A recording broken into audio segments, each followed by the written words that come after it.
dude. Not much. I figure we can get ready to do this. Hi. Did Gnomeshire die? No, he's a In a way, Gnomeshire died. I broke him. I'll let Gnomeshire tell you about the events that led to his rebirth. Or better yet, we can figure it out as we go along. Wait, he died? No, he didn't die. But a little bit inside, maybe. A little bit. He's afraid of gypsies and Manfred von Brokeshire. I broke the gnome. He now attends church regularly. Pardon? Oh, we're just talking about, Gnomeshire. How he's no longer Yeah. Gnomeshire. So look, he's on too. It's Brokeshire now. Wait, so what happened? I don't want to talk You about can listen and find out when the time comes, but I would rather catch you and Autumn up through some roleplay instead of just sitting here discussing it. That's a good idea. There you go. Alright. Can your volume turn up anymore? Can you hear me okay? Yeah, I can Are hear you you okay. Is that other guy coming back? Jordan, not tonight. He's playing Battletech. Gotcha. Or at least he said his group was going to play Battletech. I've been trying to get him to play Battletech for years, so... Good luck, Battletech. Okay. So, Silvanus, you were pretty badly wounded when we last left you. Yeah. Having been shot with lightning by a dragon. So you spent a few days recovering. You notice that you're in the wizard's home is where you've been recovering. The wizard, by the way, none of you bothered to ask his name in like 3 sessions. He was So- just a wizard. I revealed it last session. His name is Gent the Elder. Oh, okay. Well, Well- yeah, I had the name written down the whole time. And I was like, wow, man, no one knows this shit. So no one cares to know his name, I guess. I don't know. So you've kind of been in his place. As you get better, you kind of stand up and you walk around, and you notice that your wood elf friend Nina has been. She's also been coming and going from the home as well. She is learning Draconic. Still children. Yeah, she's learning Draconic from Callum. And he's constantly putting tablets and things in front of her, teaching her new words and all that fun stuff. hey. Yay! Roll a d20, Nina. Okay, wait. Sorry, I gotta pull up my dice. It's okay. D dice. Oh shit, I wasn't supposed to close that tab. Ah! No, I didn't want to close that. That was important. No. Okay. I rolled got a it? 7. Yeah, I'm You not got asking you top. to roll, Manfred. I Yeah. got an 18. Okay, as you're kind of learning, and this is another thing, after about a week, you are told that you've got the basics down. You can kind of understand certain words, things of that nature, and Callum kind of beams a smile at you and says, "You're a fast learner." Yeah. But you're still not like proficient or anything like that. You can notice a few words here and there. You have to study more to fully grasp the language. Do you remember to start recording? Yeah, I'm recording. Oh, okay. I'm recording. Now Ryan looks like an idiot for asking. Yeah, I know. I was debating it for a while No, there. it's cool. Always feel free to ask, man. Like, I'm being ignored. I am going to stop calling people, though. Jesus Christ. It's annoying. It's telling me that I'm still waiting on Corey to answer, and I'm like, Corey's not going to answer. Like, it's... You can Or like just, like, right click jump it, on I it. think. Yeah. Anyways, so, the town is sort of in shambles, but you notice that the cleric is out rebuilding homes, and there's other people also doing good deeds out and about and having fun, having fun building homes. And there was a meeting called recently. The initial meeting was for all able-bodied nobles, or not nobles, but the landed gentry to discuss certain things. However, not enough people showed up, so it was delayed. Gilbert, as you wake up, you look around and you notice that along the side of the bed, there is a whole new set of clothing laid out for you. Excellent, my retainers did their job. The retainers did not do their job. Where are his retainers? They've been attending him, but that's not who actually set out the clothes. Wait. Do these clothes bear the crest of the lady, the Baroness? They do not. Damn it. As a matter of fact, you notice that they bear the crest of the Karsten family. Yay! Hey, I'm an honorary Karsten. Yeah, you did, take his ring. No, I asked nicely for it. You did. You tried to barter with him for it. So, yeah, you notice that it says under the crest of the ring and all that, and you kind of look around, and yeah, that's where you're at right now. Is there anything you'd like to do real quickly, Silvanus? Am I fully healed and everything? You are fully healed. You spent a week recovering. Okay, is there anything else in the room? It's a pretty standard room. There's some drawers and dressers, a few potions and pauldrons around. What kind of potions? You could tell if they were apothecary potions that were meant to help you heal and to stop infections and all of that fun stuff. I'm gonna assume that since they're in my room, they were meant for me. They are meant for you. Yes. So I'm gonna take a few and put on those nice new clothes. Okay. The clothes. I just invented colors for this family. The clothes are mostly black, but they have a silky sheen to them, and there is yellow stripes sort of at the bottoms, and then you see a triskele with the heads of dragons replacing the arms. The color scheme is black and yellow. Black, yellow, and red, yeah. That's exactly what I was imagining it as. Is it really? Yeah. Awesome. I mean, they are an evil family, or they were an evil family, so I expected some badass colors. Yeah. And the symbol I'm working on right now, but it looks something vaguely like this. Let me send it. Only red. Cool. Yeah. Nice. Yeah.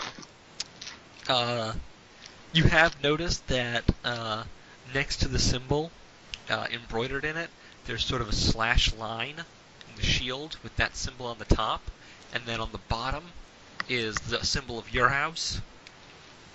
Oh, okay. Yeah, the Amblecrowns. I'm assuming it's a crown. Yeah, it's some sort of crown.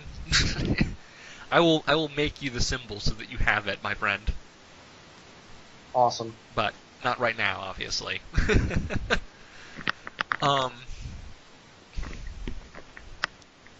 So you drink your potion, you can feel yourself getting better. You kind of stumble out of your room, and you notice that Callum is sitting with Nina. I'm calling you Nina, by the way, because I can't do Ninael. I got that. It ties my tongue and it hurts my head. That's a Guinness, actually. Yeah, I don't know if you. Well, that's probably true too. So, you see Nina kind of sitting there studying some tablets, with Callum looking over her shoulder, pointing out the various draconic letters. Which I actually have draconic letters, so be prepared at some point to have a whole fucking graphic of stuff in draconic script. Ooh, those are hardcore, actually. Yeah. If he's doing what I'm thinking he's doing. He's giving you, because there is an actual draconic alphabet. There is. It's Yeah. Forgotten Realms has a whole alphabet of it with all the symbols and everything. So Yeah, most of the magic is based on it, so it's, I thought there was a whole different. Anyway, it doesn't matter. Anyways, we. Yeah. We're just talking. I'm sorry. Yeah. So, you come out and Cal kind of gives you a smile and says, "Hey, you did good out there." Gives you a big thumbs up with a big goofy smile. glad to see you're better.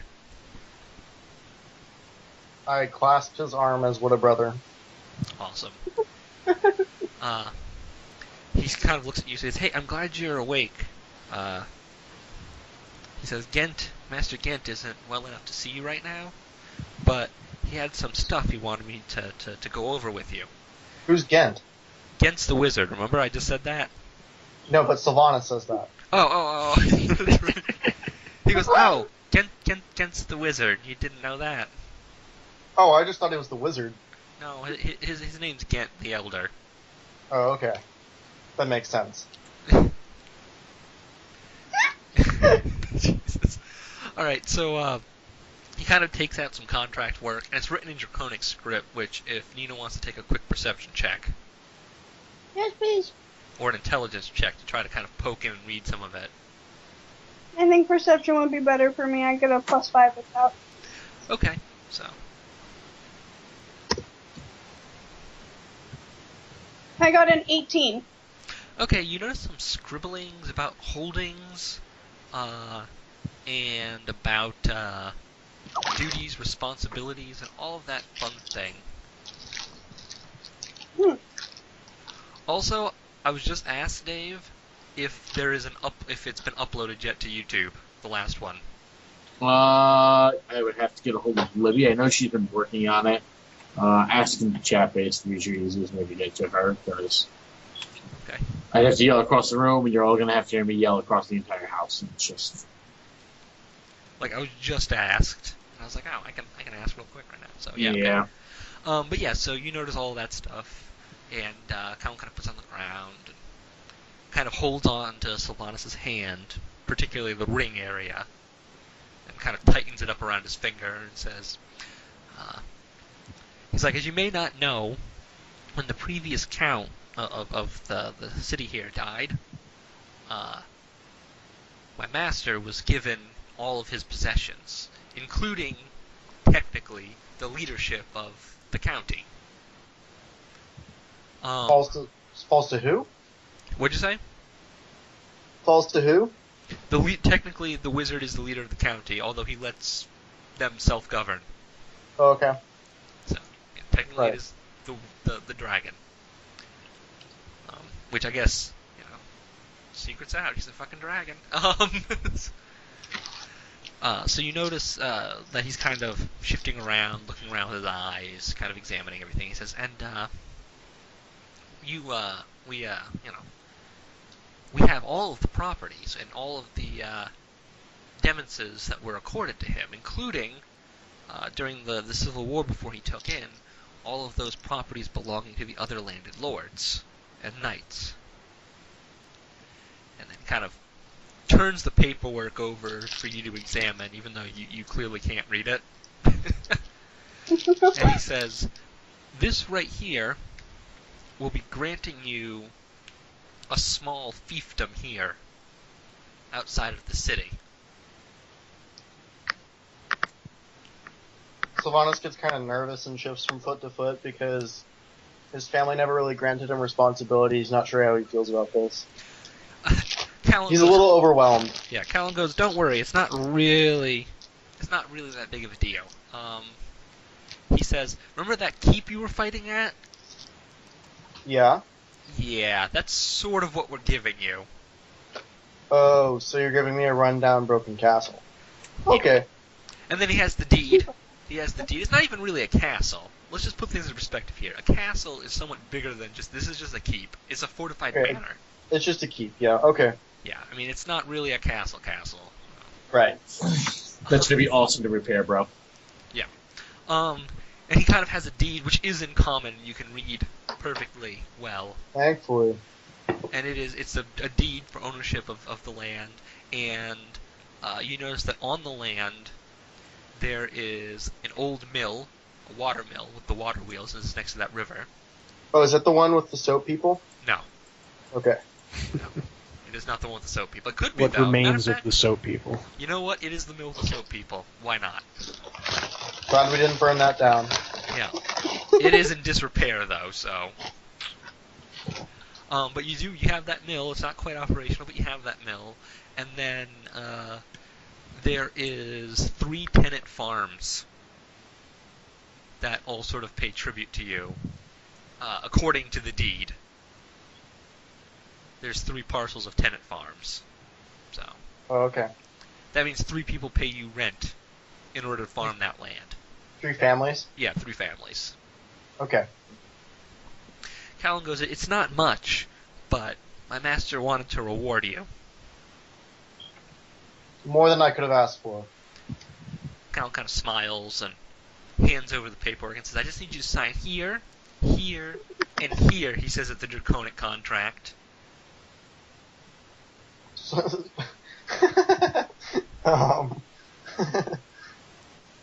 Yeah, Silvanus will just sign it because he's trusting. Okay. Oh, Jesus.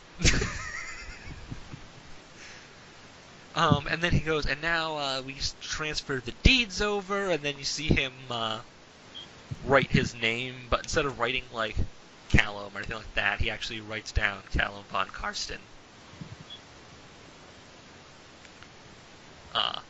And then your signature here, he says, pointing to the deed for the land.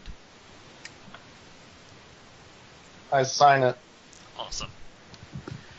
He's like, congratulations, you now own some property here in the town. Silvanus gets all excited. He says, and that's good for us, too, because, well, you see there's some trouble. Right now, we actually need, all of the nobles are gathering. All of the landed gentry are gathering in the town hall for a big meeting. Okay, so we're gonna go to that? Presumably, yes. Okay. Nina, give me one more d20 roll. With just plain Just a plain d20 roll, yeah. 10. Okay. As Callum walks by, he kind of puts a hand on your shoulder, smiles at you, and then says, I think I have something for you, if you just give me a little bit of time. And then kind of plods, and then says, until then, do you want to join me and Silvanus at the meeting? Sure, why not? Okay. Silvanus, as you enter, or you exit the building, you notice a very grumpy-looking gnome walking by. Gnomeshire. Brokeshire. Yeah. Very grumpy Gnomeshire, good fellow, what happened? You look at Manfred and you notice that he looks very tired and sick, and his hair is fallen out, and it's turned white, and he hasn't trimmed his goatee in a long time, and he ditched the swanky robes he has before. Please note, it's only been like 4 days since the incident. Yeah, it's only been like 4 days, but he's had a pretty rough time. So he just kind of looks at you, and you can just see there's something gnawing at his soul, and he just kind of like stares through you, past you, like 1,000 yards, and he says nothing.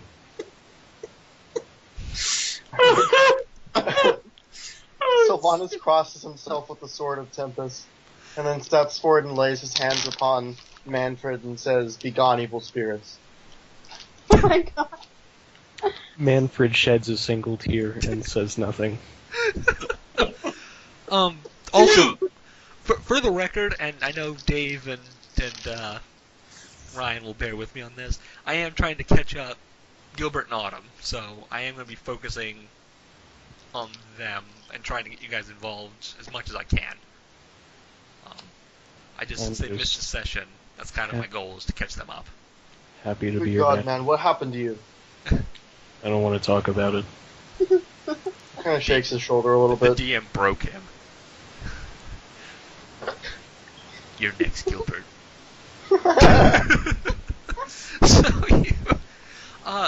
So you guys kind of plod by, and you notice that there is the Cleric of Helm, your old friend, is sitting there. Next to him is actually a drow dude, and you're just like, what the fuck? Because drows normally don't go on the surface or blend in with people, and the drow's kind of helping him with an orphanage that's across from the Temple of Helm.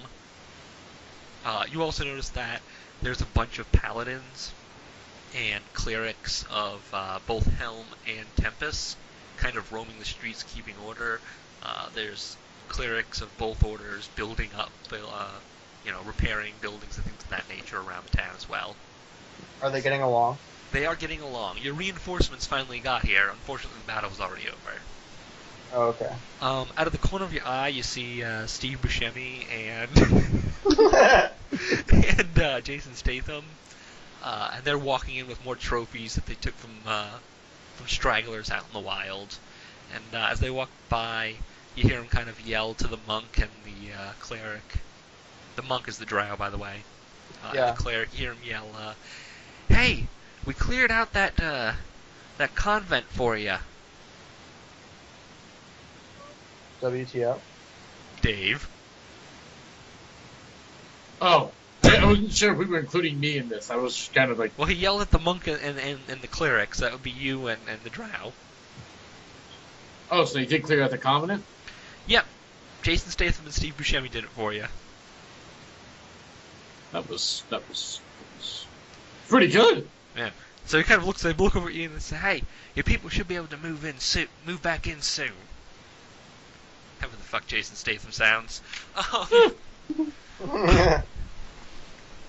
So they kind of walk by, and you two are both just confused because Nina's been like with Callum for like 2 weeks trying to learn Draconic, and learning that Callum doesn't shut the fuck up when he's talking.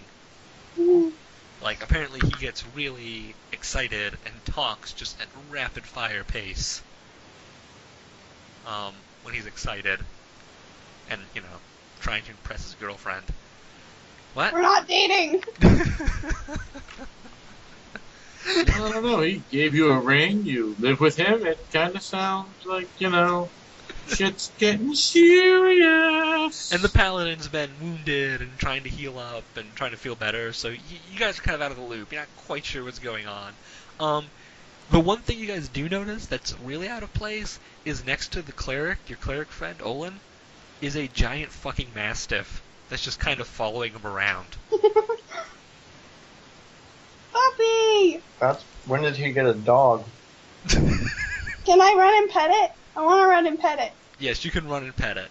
Yes! I run and pet the doggy. Silvanus kind of sneers at the cleric and is like, typical that he could only get a bitch in heat, am I right? He looks around for a high five, but there is none. Can I shoot him? What? He insulted the dog. Oh, I thought you meant shoot the dog. I was like, holy shit, woman, no. No. Can I shoot Silvanus? He insulted the dog. No, it's okay. Manfred hears everyone talking about dogs and flinches. Did you make... I don't The even cleric know. walks over calmly to Manfred and gives him a soft prayer. Meanwhile, I'm scratching the puppy's belly. Silvanus looks very confused and he's like, well, alright, let's get to the noble meeting. Alright, you actually know that you can take some people with you. So if you want, you can take your cleric and gnome friend to this meeting. I guess so. They can act as retinues. So. Yeah, since I can't find my retainers, you guys will have to carry my shit. Yeah, pass. I'll just stick with Manfred the will carry your shit. What the fuck happened to you?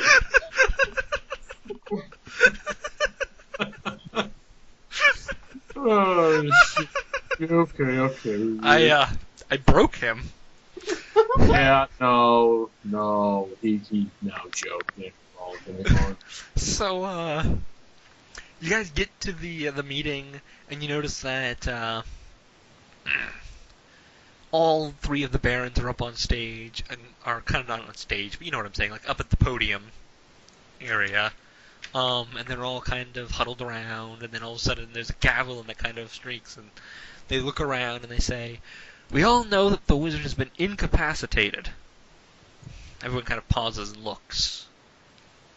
"He can no longer protect our town, and this silly idea of self-rule, and those anarchist ways, do not serve us anymore. The time Don't has insult come. my friend. The time has come for us to select a new Count of Ashdown." There's kind of a murmur across the hall, and you notice that there's not a lot of people here. There's maybe 24 knights, and then the 3 barons. Is that Hot Baroness here? The Hot Baroness. That's one of the 3 barons. It's the Hot Baroness. The one I saved? Do you even know how old she is? I don't care. Do we make her like 85? You know what? She might not be fun, but her old castle and is. decrepit? Let me just tell you who she's played by real quick. Charlize Theron. Okay, Okay. yeah. I just like how even Autumn's like, all right, it's cool. Charlize is gorgeous. Yeah, doesn't matter how she is. Cool. Charlize Theron. I need to go grab my notebook over there. So hold on 2 seconds. Okay. 1, 2, 3. That's not 2 seconds. I It's know. 1 Mississippi. 2 Mississippi. I did the same amount of waiting Now between he's each late. number. All right. Anyway, he's late. So now that we're done arguing about how long a second is, I don't know. I think they could have kept going about it. you see that you see up on the stage, you see that Editor Nash was kind of badly wounded during the fighting, but he seems to be recovering pretty well, and keeps all of his bearings. Gabriel Geldweiss is looking hot as ever, with his kind of gilded armor and cloak, and Are you sexually attracted here to Guildweiss? Is that what you're trying to let us know here? yes. Silvanus wants to know what the make of his armor is. Like, where can he get a suit of armor like that? Dwarves and a lot of money. Wait, and a lot of money. That's how you can get an armor like that. Or could we just, coerce Gnomeshire into making it? Gnomeshire stares at you. Gnomeshire also doesn't have the skills, unfortunately, to make freaking gold armor. He might try to. Yeah. So, they are there. You also see among the nobles, you see Sir Kay. And that is spelled C-A-I. Okay. Which is, you see Sir Kay, who is rather famous around these parts. He's a very, very, very good knight, and he comes from kind of a very wealthy farming hamlet that he rules over. And he comes with about in a pinch. Yeah, exactly, the brother of King Arthur, thank you. In a pinch, he can raise about 20 men-at-arms for a That's conflict. awesome. So I want him on my side. Well, each one of the barons can raise about 100 men-at-arms, Oh, okay. or more. 100 being the smallest number. In a pinch, they can get their peasants together, and they can probably get 300 people in a pretty good militia. So 20 plus my 0, still not enough. Oh, no, you actually have your retainers, plus you have the small little farming community and the mill. So you can get 8 guys together Awesome. in a pinch Holy to defend people. the lands. Great. Yeah. Yeah, you can get 8 guys, so. Excellent. So that's Sir Kay. Then you see Sir Parthenax. That's right. I went there. Who? Who's Sir Parthenax? Yeah, Parthenax. As in... Yeah. I've just been playing Skyrim. Give me a break. Okay. So, he also has about 30 men-at-arms under his sway. He has kind of a bad reputation because recently he took over the farms of a deceased fellow knight, took over his keep and declared it his own, and doubled the size of his little men-at-arms that he could raise. Is the family of that deceased knight here? You do see them over in the corner, and that is actually... Shit, where'd I write that name down? Oh, that's Sir Vislin. Sir Vislin? V-I-Z-L-Y-N. Is he the brother? He is. He is the younger brother. Was not meant to inherit, and got half of his demons taken away.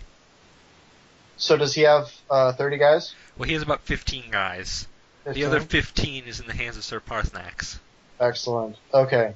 And how loyal are these men-at-arms to the people they serve? You don't really know.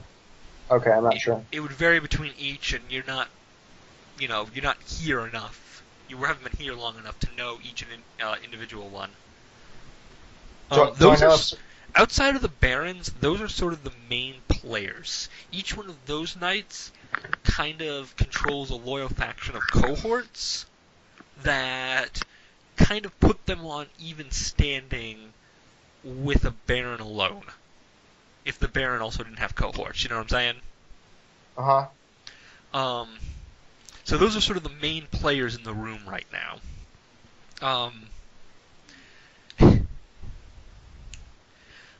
However, as you guys are sitting there, you're quickly challenged. Sir Kay walks up to you and demands, with a very sharp tongue, to see your scrolls of pedigree and proof that you deserve to be in such noble company. I hand it to him with a proper sneer. He kind of looks over and examines it, and then examines the deed, and is like, Oh, by the way, what do you want to name your keep? Can it be Screw All Y'all? No, it's not going to be Castle Screw All Y'all. Amblecrown Manor. Fort Amble. The Broken Gnome. The Broken Gnome. That's like That sounds like a nice tavern. I'm gonna build that one day. Manfred cries. Oh. Yeah, we're just gonna call it The original name of the place was called Fort Defiance. Alright, well then we're just gonna call it Keep Defiance. Defiance Keep? Yeah. Keep defying, baby. Manfred shakes his head. God. Okay, so Defiance Keep. The guy kind of gives you a quirk of an eyebrow and makes you feel like you're not really supposed to be here. You're not necessarily the poorest knight in attendance, but you're probably one of the, I don't want to say least respected, but as far as line of succession goes, you're on the bottom.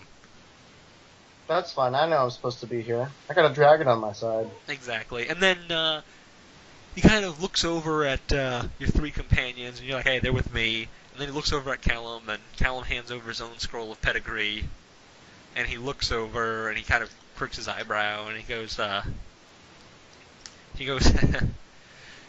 there hasn't been a Lord of Drakenfell Keep in 20 years, and Callum then hands over his scroll of pedigree again and kind of opens it up and points. And the guy kind of sneers and says, Karnston. And then kind of walks off. Alright, so I'm thinking less and less of the Sir Kai. Sir Kay? Sir Kai.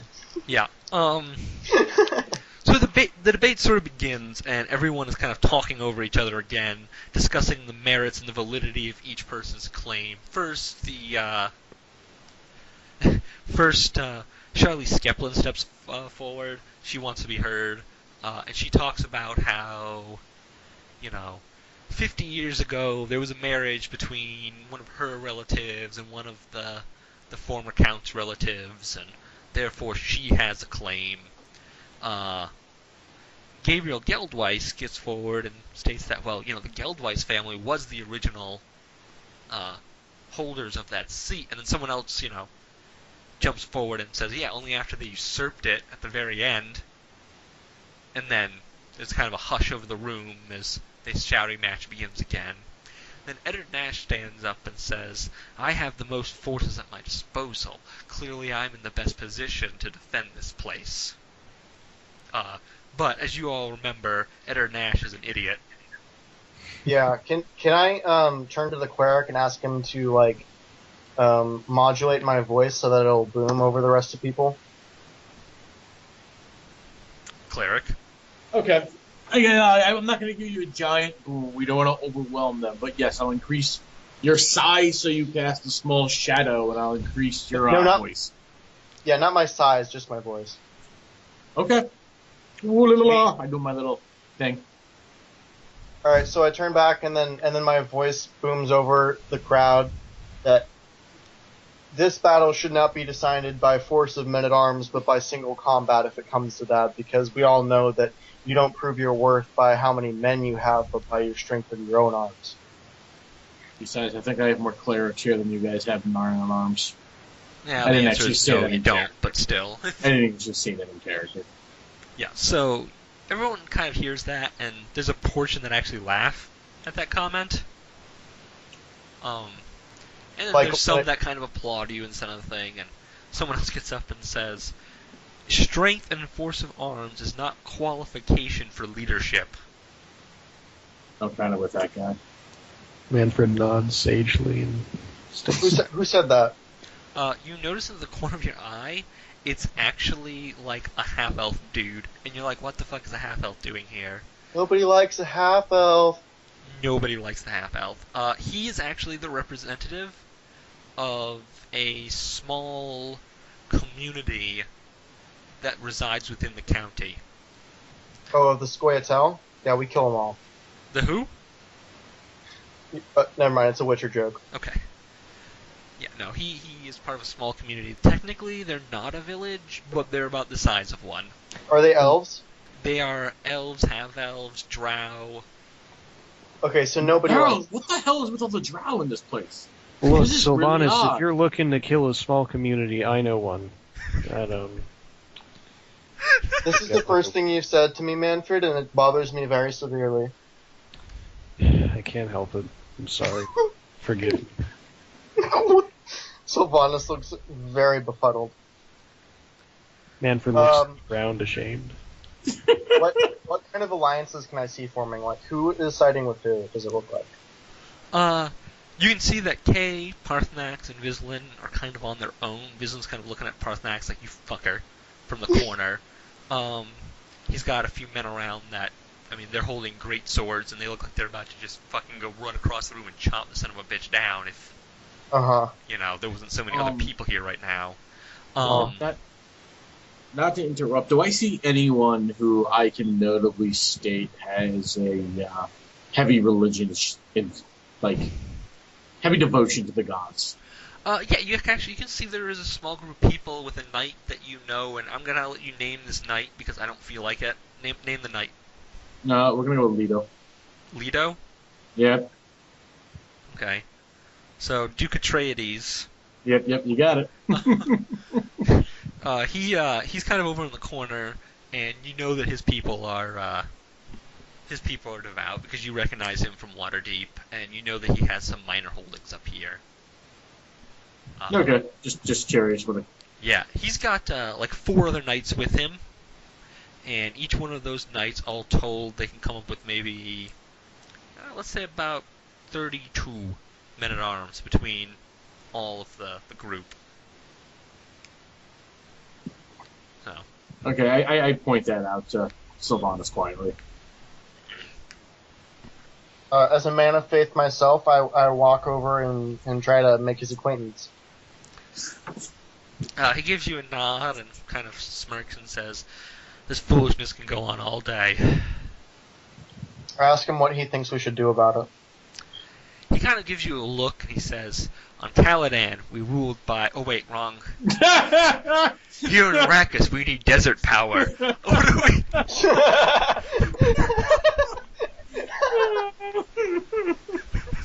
Heard! Sandworms is the answer. Okay, I got this. Good. And then we took over the town with sandworms and one small nuclear weapon. Yeah, exactly. So, first we need to take down the shield, and then the sleeper will awaken. Okay, so, Where's the Those spice goddamn grenade? Saraduka don't know what's coming. so he kind of looks around and he goes, "Personally, none of these nobles should rule. The closest to competent is Geldweiss, but even then, he cares more for money than people." And then he goes, "Surely Skeplin is a miserable trumpet." Manfred gasps. Silvanus kind of like winces as if it physically hurt him. Yeah. Attractive and pleasing to the eye, but in reality, I fear that her soul is pus-ridden. The cleric phrase. Manfred prays too. So, well, And how do we Eddard Nash is nothing but a thuggish brute. What of Vislin? Oh, Vislin's a nice fellow, but he does not have nearly enough support to come to terms, especially with half of his lands being taken recently. What if the clerics and paladins united behind him? I think that would only cause more trouble. Against each other they're divided, but against an outside force trying to interfere, all of these petty squabbles would seem like nothing. So do you think that we should try to spark something so they finish each other off, or should we just leave them to their own devices? He shrugs. He says there's no easy answers here. But you agree that it would be better if none of them got it? I do agree it would be better if none of those three barons got it. Make a quick perception check. One sec. What is my perception? It's plus 6 for you. No, it's 1. Mhm. Okay. 8. Is that with your modifier? Yep. Alright, you notice that Callum is with Sir Vislin and with the half-elf whose name is going to be... I'm going to make a generator real quick. Go to generator. Let's see. Name. Great. He's hanging out with the rejects. He is hanging out with the rejects, and they're kind of talking amongst themselves. Well, I can't be seen with them. I can. Oh, Manfred, go tell me what they're talking about. Oh, Manfred kind of sighs and he walks over there to see what's going on. The elf's name now, by the way, is Darian. Darian? Darian. That's the name I rolled. Okay. As the gnome walks over, he can hear him talking, and he can hear both Vislin and Darian are talking to Callum. Callum's not necessarily talking to them, and they're saying, you have a family name, and you're known for being the wizard's apprentice. The wizard's kept the peace for over 50 years here, and before that even, he was still the peacekeeper and renowned. This means something. You could step up. You could be the decider here. And Callum's just kind of brushing it off, because Callum's a dumb fucking kid. That's what you hear, Gnome. Alright, I walk away to go tell Silvanus. He's so sad. he hasn't once asked if there's something he can steal. Silvanus, those guys, they want Callum to rule the town. I wonder what happens to befall such a poor little gnome, that he should speak with such a weary heart. I'm right here, asshole. Don't patronize me. Oh, poor fellow. Would that peasants could sleep so soundly. What playest upon thy repose? As you say that, Duke Leto also hears this. Duke Leto Atreides, House Atreides. I'm glad No, you Sir enjoyed this. Leto also hears this, and he kind of goes, He goes, he's a good enough boy with name enough, I suppose. So- Very apathetic. Who would support him? Who would what? Who would support him if he declared himself? Support who? The kid? Yeah. The guy kind of shrugs and is like, I'm not really sure, to be honest with you. You see over in a corner an argument breaks out, and there's literally a fist fight going on. Between who? Two minor knights, one in the service of Baroness Skeplin, and the other one in the service of Eddard Nash. Oh, okay. Alright, well, I walk over to Calum. Okay. and I ask that I tell him that he needs to declare himself so that none of these guys gets control, because I'm pretty familiar with bloodthirsty barons and how they act. Cough, cough, my family. But also because I think I have an idea of how you could get more support. What is this idea, he says? Because I don't see it. Well, there's a few. The first is well, you might not like it, but a marriage proposal to the Baroness. Manfred is appalled. I pet the puppy. Oh my god. You know what puppy? His entire face is just fucking bright red right now when you mention that. Well, is he opposed? What say you? But they got... But I couldn't do that. Well, why not? But look at her. Pretty. I slap him in the face. Snap out of it, man. And then he kind of looks over at the wood elf and goes, besides, and he kind of points and waves his hands around, and... I kind of... I use my intimidation to intimidate him into sanity. Wait, what? I intimidate him into sanity. Okay. So he kind of comes and says, look, even if that was going to happen, even if, I don't have the kind of support to make that appealing to her. You've got Vislin, you've got the Wood Elf, you've got me. You have 8 men-at-arms, Vislin has 15 with maybe 100 if all of the boastful knights and braggarts that claim to be with him actually are. As for the elf in the corner, and he points over at the half-elf, his little village, I don't even know what they could do at this point. The convent that was basically the heart of their community was recently raided by goblins during the fight, and then undead were living in it, and they only just barely escaped with their lives. Well then, here's the other solution. We have to start a fight between Geldweiss and Nash. They obviously hate each other. And once they're finished with each other, there'll be no one left but us and the Baroness. He kind of looks at you and he goes, you are a very devious paladin. I blame my family. Expresses disappointment with this. I don't think this is proper nor noble in any way. I pray to the god of war, so... That is true. You pray to Tempus, the god of justice and war, and I don't believe you'd qualify this as either one. Eddard Nash is a villain and a scoundrel, and I think the world would be better off without him. Eddard Nash is a horrible human being. What's wrong with Geldweiss then? Okay, you're setting up both of them, though.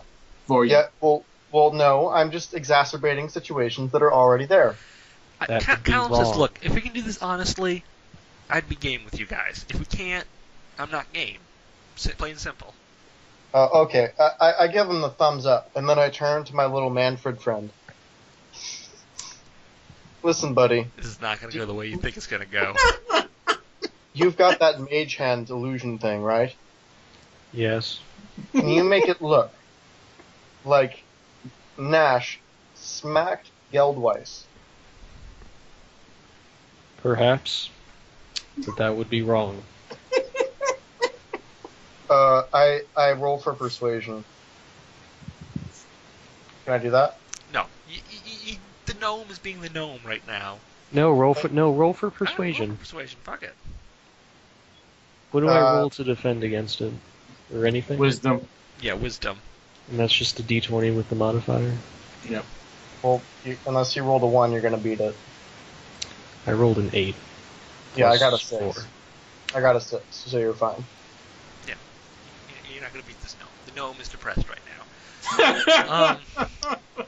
Cal kind of smiles as the entire talks just degenerate and says, look, deeds are going to need to be done here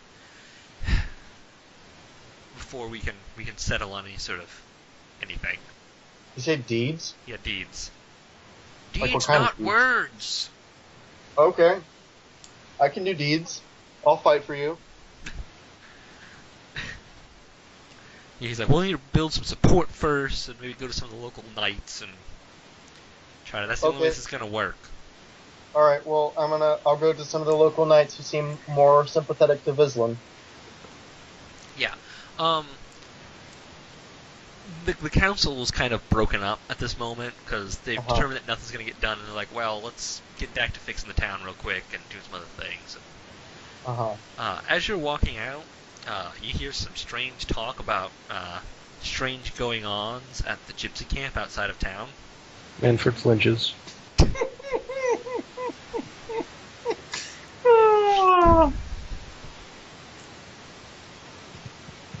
Yeah, what's going on at the gypsy camp? Nothing. There's nothing there. I've had the gnome shoulder check. Someone kind of looks over and it's like, I think they're looking for something, but I'm not sure what. They seem to be spreading out and searching the forests and the road and even coming into town, which they normally don't do. Is it the gnome's happiness? I think they already took that. What? And then Callum, hearing all of this, shrugs and says, gypsies always play fair with me. They were very kind to me. Speaking of which, I have to go check if we're going to go there, I have to go bring their caravan. Is my caravan done by now? Your caravan is done. You have built that luxurious caravan. Okay. Well, if we do go, I do have to deliver this. So I'd be more than happy to attend this. Keep my promises. I turn to the gnome and I say, what the hell happened? I don't want to talk about it. I roll for intimidation. The cleric steps in. That's inappropriate with the companions. I roll for intimidation on the cleric. Paladin. Okay, stop, Gilbert. You'll figure it out soon enough. Let him roll. Let him roll. Confused. All right, let's go to the gypsy camp then. Can I do a perception check to see if I can figure it out? We'll find out. But I want to know now. You'll find out. Manfred's not going to the camp. No, Manfred's not going to the camp. I roll for intimidation on Manfred. 21. Again. You're coming to the camp. No, he's not. I'm rolling in his defense. The cleric is quite bristly. You're being inappropriate as a How many paladin. hit points do you have again, Gilbert? A lot? Like how many? Oh, Like- shit. Like 19, man. Yeah. The gnome is level 3. Yeah, he's got some level 2 spells. He can kick my ass pretty well. That's fine. Alright, I extend my hand to Silvanus, since he intimidated me, and I say, if you make me go to the camp, you have to promise to protect me. I will. You take my hand? Is your hand glowing in any way? Not presently. I'm gonna pat you on the head instead. I'm not gonna shake your hand. Then if you don't... Listen, gnomish culture, you have to shake the hand if you want to deal. Look, Manfred, I don't trust you. Let's get that right out there. Well, then I don't trust you to protect me, so you have fun with the gypsies on your own. What did you roll for intimidation? I rolled a 21. What did you roll in defense? I think the gypsies' roll of intimidation is a lot like more 70. than yours. Yeah, okay. I have like 7. Fine. You know what? If it means this much to you, I will shake your hand. You're gonna shake my hand? Are you gonna do something to me?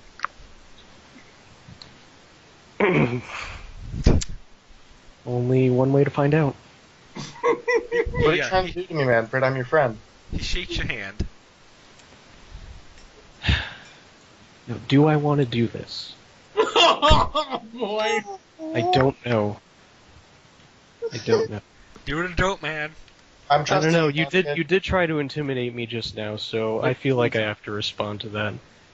I'm going to cast Inflict Wounds on you, Oh, no. and that's 3d10. How many hit points did you say you had? Oh, no. That's my... Dude, I hit fucking someone for 43 the other day with that. I feel like I get to roll for initiative on that. No, you don't. I feel rolled like a this is 14 fair. total. Oh, okay. So And that then, means that I and then still have plus the modifier is 18. Plus what modifier? The wisdom modifier. You don't get that for damage. That's for you. Oh. That's for your casting value. So Okay. what you're saying is that you just tried to kill me, and now I'm holding your hand. Well, he just tried to hurt you, not necessarily No, kill he you. just tried to kill me. Alright. Well, you And did so- threaten me. No. So what's going to happen now? Callum kind of jumps in between you two and separates What's going to happen you, now? pushes is- the gnome to the ground to get his hand off you, and looks at you and goes, "Not worth it. Not worth it, brah." I point. I'm trembling because I am like very weak right now, and I point my finger at Manfred and I say, "I trusted you, and now you made me an enemy." You tried to intimidate me, and I don't appreciate that. You did It sort of was- start the fight. You did. The It cleric was. stepped It in. was. No, It was friendly. It was a. You it was come to not the camp friendly. and It You was not friendly, defeated Gilbert. Twice. You forced him in every way. You were a bully. Can't you tell the little guy's scared? He's like a I- puppy that nips at you I because glare. he's I scared. glare at the cleric, and then I call for my horse, and I'm gonna go to the gypsy camp and away from all these cowards. And I lay on hands myself as I ride away because I don't care. Okay. Wow, the Callum's group sort dynamic of following is behind you campus. at a slow pace to the gypsy camp. I've still also delivered it, so I'm gonna go get my dog and I'm gonna deliver my caravan again as well. That's my promise. Yeah, I yeah. do. Yeah, and Callum's going with you. Matter of fact, you actually need a guide to the gypsy camp. You don't know where it is, so... Okay, well, consider he rode off in an angry heat, and then later is a little bit confused and lost. Yeah, and then he kind of comes back and he sees us in a caravan being pulled by a horse. He's glaring at everyone and isn't talking right now. Oh, trust us, we're not talking to you. That's fine. I'll kill you. Yeah, well, So you guys arrive and you this is see getting ugly. you see the I love it. you see the wonderful gypsy camp, which is 3 circles of wagons that are all covered, and there's also a little like stable area for horses Here on it the comes. side. This is my favorite part. And then as they see you, you see kind of like a bunch of children at the outskirts that kind of run in. They're runners, and they're like, "Hey, 5-0 coming!" And immediately you see kind of a man played by Brad Pitt come forward. Silvanus thinks this reminds him too much of a certain movie and doesn't like it one bit. Oh, good. I'm glad that it reminds you of a movie, because I based it off that movie. So as he walks out, obviously the cleric recognizes him immediately as Mickey Finn. Yeah, He's sort of the head man of these guys. no kidding. Yep. Hey man, I had to come up with an adventure on the fly, and I literally had just watched Snatch. All right. Wait, his name is also Finn? Mickey Finn, not Finn. The other guy's name is just Finn. This guy's name is Mickey Finn. Wow. Yeah, Mickey Finn. It's also a I- date rape I- reference. I of course am. Yeah, he wants to because. enthusiastic. Oh, hold on. Okay, I go need to ahead. clear my throat for this. Go ahead. Yeah, you do. I didn't think I'd be seeing you very often now. Well, we made the trade. Of course, I would come through with it. It was my word. I'm very happy you got caravan for your mama. I hope she enjoys it. I've done the best. We've contracted out quite a few people to make sure there's good linens in here. Oh, it's everything I could have Quite wanted. decorative. Really pretty and everything. And the dog's quite nice. Thank you. Oh, you liked the dog, did you? I did. Yeah. Hey, who's this little fella you got over here? I'll let him introduce himself. We're not really on speaking terms at the moment. Yeah? Don't let little Nami brought in here, did it? My name is Silvanus Amblecrown of House Amblecrown and Karnstein. Who are you? Hey, my name's Mickey. How you doing? What is this place? I just had a little camp here. We got on inside now. Interesting. You come here to trade? No, I came here to watch. Hey, you can't watch without batting now. I don't know what you're saying. I said you can't watch without batting now. The cleric will not be translating this time. I Callum's look like, towards Callum Calum. goes, he says you can't watch without bartering. Aw, Adam, you did not do that for Ryan. That was a huge cheat. To be fair, I did do that for Ryan several times, but you guys also helped Ryan, so... Well, yeah, but Ryan didn't try and be a giant bully and beat us all up. True. I didn't try to beat anyone up. I just intimidated them. You just tried to imply that you would beat us up if we didn't comply. That's what intimidation is. Is that? Oh, I thought it was just you look big and scary. No, it's... What do big and scary people do if they don't get their way? You're applying violence. Yeah. Anyways, Mickey walks up to you and just goes, "Hey, do you want a dag?" No. Hey, you sure we got a lot of dogs around here? Silvanus kind of turns his horse around and starts clip-clopping towards the back of the caravan. Okay. Mickey kind of looks over at at Olin and goes, "Olin, Yes, how can I help you? you got anything to ask for from Matt?" I believe so. Please, feel free to check the caravan through. Tell me if there's anything you're missing. We tried for the finest of everything. I actually had some nice color shifting things we bought at a ridiculous price that the gnome needed. He works around and he goes, "You know that gnome tried to steal from my ma?" I missed even that one. You know the gnome, he tried to steal from my ma. Did he now? I was wondering what caused the giant urchin that. I apologize for that. Did you receive your goods back? Yeah, I got my goods back, but I think they need more compensation for it, eh? Are you looking for justice? Should I gather the courts? Hey, you ran out on a wedding, but I think I'm coming You ran out on a wedding. Hey, Whose wedding? his wedding. He ran out on his wedding. Hey, you ran out on his wedding. Got nothing to wish for. Well, why would he do such a thing? I don't know, shit, find a little ass. I will have to speak with him about this, see if I can remedy the situation. Did he complete the ceremony? Is she legally his wife? Nah, no ceremony yet, but I gotta come back. Recompense, peace between the people. I understand. I'll speak with him when I return. Then he kind of looks over at Callum and he goes, "Hey, I got what you look for now." And he kind of hands over a small little folded piece of cloth to the boy, who quickly takes it and puts it into his clothing and gives the gypsy a nod. And he goes, "So, you came here looking for something now then, did you?"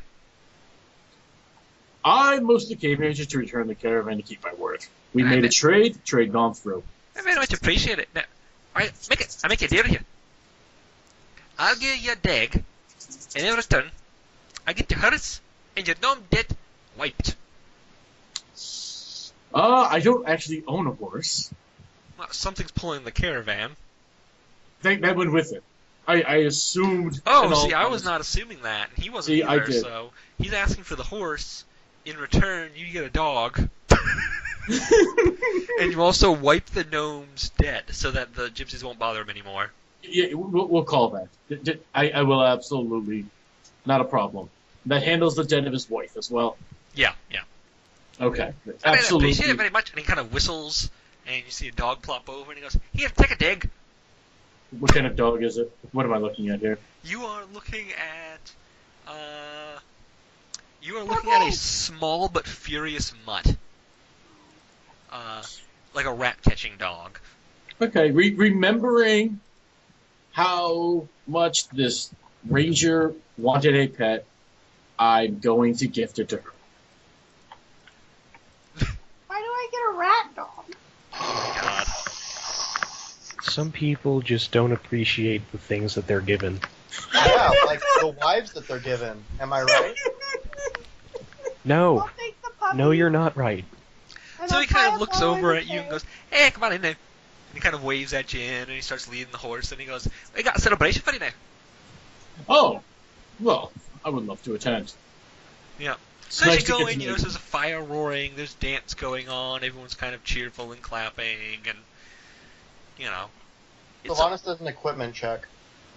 Does it equipment? Everything you have is there. You're with the cleric that actually kept his word. That's racist. That is very racist. Silvanus doesn't participate in any of the peasant activities. You introduced yourself as Silvanus Amblecrown Karstein, right? Yeah. Yeah. Suddenly, they're very interested in you. You see people kind of nosing around, looking at you, and giving you stares and things of that nature. I look at Helm and ask what that's about. He shrugs and he goes, "Oh, I've had good relationships with these people. With They the always get peasants. us magic goods and things from all over the world. Every time they come through, you know, me and my master trade with them." Silvanus looks kind of appalled that he would trade with these peasants. Oh, they have some really neat stuff. Or really, like what? His face kind of blushes a little bit. He's like, "Oh, you know, things." You're disgusting. What? No, that's not what. Silvanus ceases talking to Caleb and walks over to Brood by the fire. Walks over what? Brewed by the fire. You know, you had an objective in coming here. It's Or a bit did I? lost. I was kind of shocked when the wizard attacked me. You had an objective in coming here. Silvanus forgot about it. I wiped out a few brain cells in addition to most of his hit points. God. Yeah, your objective was that these gypsies are searching for something. They're not leaving, and they're disturbing the town's peace. Oh, right. So we should kill them all. Oh my God. You look around and you realize that would be a very stupid idea. Not if we had enough men-at-arms. Yeah, it would still be a stupid idea. The gnome Well, I can tell obviously you. don't listen to this aloud. I just think they're all beneath me. The gnome can't tell you anything. The gnome didn't have an army with him. That is true. I don't want to talk to the gnome anyway. Gnome's not there, so. That's right. Gnome didn't come. Do you want to ask the leader of the gypsies some questions? Yeah, well, no, I can't because I don't understand what the hell he says. So I need to bring the cleric along, I guess, to interpret. Yeah. Alright, so is that what you're going to do? Yeah. Cleric's already out with him. We're enjoying Yeah, festivities. the cleric and Mickey are kind of drinking next to each other and having a laugh. And, Ugh. Mickey, you see, kind of hands the cleric a little amulet, and the amulet has crap. What's the god's name? Saloon? Yeah, God of Forest? Yeah. The ones that the Yep. Gur worship. Yep, God of Forest. God of Forest and trees. No, it's the god of the moon. It's the goddess of the moon. Oh, okay, no, you're going for the other one. Okay, I know who you're talking. Selune, I believe. Yeah, that's I spelled. thought you were going for the Silvanus one. No, yeah. So he's wearing. Yeah. Which, of course, instantly brought me to our days of Smite, and I wanted to see an old guy climbing a tree. Yes, exactly. So he kind of hands you a thing, and there's the whole 9 yards, and then you kind of see the paladin come over and sit down next by the fire next to both of you. Hey, what you doing there? Want to ask you a few questions. Sure, go ahead. Anything. Right, well, we've received a few complaints in the town about some disturbances. Could you shed some light on that? Oh yeah, we're looking for a little bit of an ancestral sword. We're doing it for your lad there. Which lad? Callum. What did he say, cleric? Are you going to stop insulting people? I kind of look disgustedly at the cleric and ask the Irish gypsy to speak more slowly. He's recently been wounded. I believe he took one to a good blow to the head. He hasn't been the same since. I understand. So, thanks for asking us. We're asking, we're looking for an item for your little bard over there. You're looking for Item in the barn. an item in the barn. Whose barn? No, an item for the So little lad over there. Don't you dare, Adam. Well, I don't even get where he's getting that from. It doesn't matter. You let it go. Alright. That's what Autumn said. Okay. I asked the guy to repeat himself a third time. I How does said that look for go? the item for the laddie over there. Calum, Calum says, "Oh, I hired them to look for a certain item for me. where? Oh, we don't know where it is. Well, That's where fine. are they looking? Oh, all over, presumably. Well, what is he saying to me right now? That he's looking for an item for me, For the lad, for the boy. for the Okay, lad. well, who did you disturb? Like, who have you come into contact with that is so upset? Hey, just a little farmer here and there. The farmer? Hey, just a farmer say. Which farmers? Hey, a few different ones now. Why? What did you do? Hey, we've got to look through the fields now. We've got to figure out where the thing is now. It was dropped, you know. Calum? Calum Yeah. kind of rolls his eyes and is like, look, he said that the thing was dropped. I can play dropped? the pronoun game, motherfucker. It was dropped in the fields, Yeah. and so you guys are hunting through the fields, and farmers are getting upset at you. Yes. Yeah. Oh. Why? Wait a minute, partner.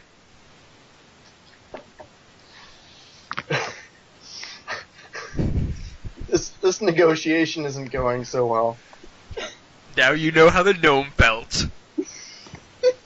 You don't know how the gnome feels until you're in a wedding with a cursed sash tied around your waist. I don't understand. Yeah, well, stop looking on farmers' fields, or we're gonna have some stronger words. Oh, don't know what you think you're gonna take me then. I don't know what you're saying, but sure. He gets up and he sort of makes a boxing pose and goes back and forth. I kind of like don't get up, and then I rest my hand on the hilt of my longsword and just kind of stare at him. Oh, you want to play a bit of dirt now? We can play dirty if you want. I say no. I don't roll in the mud with peasants. As Oh, as you say that, you notice that like all the festivity stops and there's a silence. The character. how many characters did you roll, Josh? Silvanus kind of giggles madly. Um, Oh, this wasn't where it was supposed to go, was it? I'm Was it going to Adam? leave this decision up to Ryan. Should I What? use the amulet? Probably. Okay. Mickey kind of goes in under his shirt and lifts up an amulet and puts it in front of your face. I Roll. close my eyes. Oh, no. No. Roll a dexterity check. Saving throw. Oh shit! My computer just fell asleep. Autumn. What's your modifier? 1. 18. It is an opposed roll. And you don't beat 22. Damn it. You see, eyes slowly start drooping as you start feeling really frickin' sleepy. Ironically enough, Autumn, Yeah. Nina's looking right at this thing, isn't sleepy at all. Oh, it's a magic spell. Stop him. Stop him. How am I supposed to stop him? Smack the amulet away. Do something. Hey, Can I just? Can I You're not grab supposed to tell people what to do, man. Nina, they Yeah? just gave you a dog. He's Wait, being a what? jerk. He's being a Wait, so I jerk. feel Let sleepy. it I go. feel sleepy, but I'm not asleep yet, right? You're not quite asleep yet, but Okay, then I have time to do something. do And I'm you? going- Yeah, I do. I am going. Where is that? Where is the spell I have? Alright, so I have the spell command Mhm. as one of the 3 different things I have as a paladin. Okay. I just gotta find it. I don't even know if it'll work, but I don't Yeah, want. think you have the command on dead spell? No, it's not command undead. It's just It's just- command. It's just command. It would probably be that more. Yeah. Oh, that's a good idea. Oh, it's LMN. Okay, that's right. I'm gonna laugh when he makes the save the same way he did when Brian tried to like counter-hypnotize him. Yeah. Well, I don't want to be hypnotized, I get it. so I'm going to say. You speak a 1-word command to a creature you can see within range. The target must succeed on a Wisdom saving throw, Mhm. or follow the command on its next turn. The spell has no effect if the target is undead. Yep. So I'm gonna do a command of drop, and the target drops whatever it is holding, and then ends its turn. So now I got to roll, I guess. No, wait. It's a saving. I have to roll the defense. Yeah. What's the saving throw? 13, right? Let me check. It's been 13 for everybody else. That's why I just kind of assume it's 13. Well, no, it's lower. It's 12. Okay. He does drop the amulet. Unfortunately, it's around his neck, so it just kind of plops to his chest. Well, it's not in front of my face anymore, right? I mean, it dropped like 2 inches. Well, he was holding it towards my eyes. Yeah, but you're already under the spell's effect. It just takes a turn. I should have said grovel. Damn it. You should have just ran away. Well, That's what the gnome tried to do. yeah, that obviously didn't work out very well. That was after I tried to counter-hypnotize him. If I just run away... Yeah. As you kind of get tired, you realize that he puts the amulet back away and goes, alright, none of that now. My throat hurts from doing the accent for 2 days straight, so... Silvanus doesn't like dealing with people who try to enchant him, so he's kind of done with this conversation and goes back to his horse. Okay. Okay, so once the Paladin leaves, I'll ask some questions. Okay. What are you guys exactly looking for? Callum actually answers that for you. He says, we're looking for, my family's ancestral sword that was supposedly dropped out in one of these fields during a battle. Anyone who has sworn any sort of allegiance to the Karnstein family, when they grip the sword, and they say our family's name in Draconic, the sword lights on fire. So, do you think it's possible if we were searching in the field we could find you with a detect magic spell? Callum goes, never thought to do that before. I think you know a little friendly gnome who could probably handle this problem for you. Huh. In fact, I think you probably know the spell. You don't probably need anyone at all. He actually doesn't know detect magic. I was trying not to double up with Ryan's stuff. Yeah, I'm sure you have a scroll. If not, I'm sure we can go to the gnome and hopefully find this fairly quickly for you. He said, "Yeah, well, I've already had the Gur here looking through all the ancient texts and stuff that he kind of rolls his eyes that the gnome stole from Mickey's ma's house." We both know the gnome's not perfect, but... Yeah, I know. He's a good guy. He's got to give him a chance. He did help save the village. Yeah, he did. He did destroy the phylactery. Yep. He is the hero of Ashdown, I guess. Yep. And he does send his child support loyally. He does. He takes care of his family. The family's important, isn't it, Mickey? Hey, family, very important. Okay, we know the site's been clean. Let's go ask Manfred if he'll help us find this, and then we'll have that part settled. What did you plan to do with the sword? Ironically enough, he planned to give it to the Paladin. This was the Paladin's fucking quest.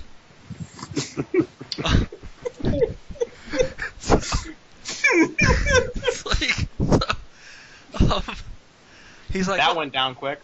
Yeah. So, holy shit. I guess like lawful good doesn't mean lawful nice. Peasant. Yeah. He's not good at relating to people. Yeah, if that wasn't obvious enough. Quick question: when Silvanus showed what's his face, his degree of pedigree, did Manfred see that? Are you gonna try to forge one for yourself? I might, if I saw it. You saw it. All right. This whole time I've been forging one for myself, and I want to be in the same noble house as Silvanus. Amblecrown? Whatever new house you made up. It's what?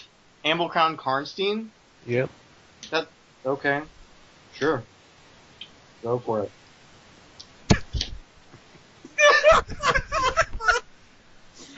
Silvanus snickers because he's the only person in that house. Yeah. Not anymore.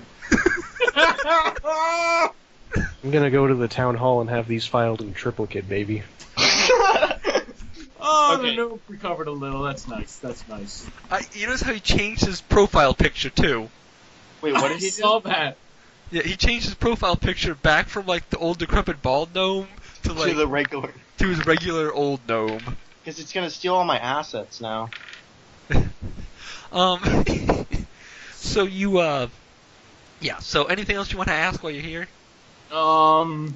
Maybe to see So- the history scrolls that detail the battle, so we can try to figure out where this guy fell. Yeah. That's kind of where I was going. Okay. And you think Silvanus would actually be a help in this, given that he actually has some military experience? So do I, and then I have like a Well, +7. that's to true. history. You are a soldier, so Yeah. Can But I roll I'm- +7 to history? yeah. Okay. What were you gonna say? I mean, he's not a noble, so he doesn't know the lore of ancient battles and knights. I got a like- natural 20 +6, so I got a 26 on history and military matters. You've pretty That's much fine. narrowed it down to 2 fields. Unfortunately, the fields that you have narrowed this down to, one of which belongs to Sir Vislin, and the other one belongs to Sir Kay. Okay. So, Um. Callum kind of scratches his head and looks at it, like, what the fuck? Which one are you on better terms with, Callum? He says, well, me and Sir Vislin get along pretty well. All right. Why don't you try and talk to Sir Vislin and just get permission to search his lands? Okay. It's your family. It's your family crest. It'll go off when you touch it. I mean, it's going to be pretty much. It's useless to anyone else. As for the other gentleman, Sir Kai, do you know anyone friendly with him, really? He kind of looks around and goes, I don't think anyone's friendly with Sir Kai, and Sir Kay isn't friendly with anyone else. He's kind of a grump. That's what I thought. Well, where's Steve Buscemi and, You don't know where Steve Buscemi and Jason Statham are. Okay, that's... I like that they're always together. They are. They are always together. Because they yeah. need to make a Either of movie them together. independently of each other. Nina, you're pretty darn sneaky. You care to go for a little stroll in the field?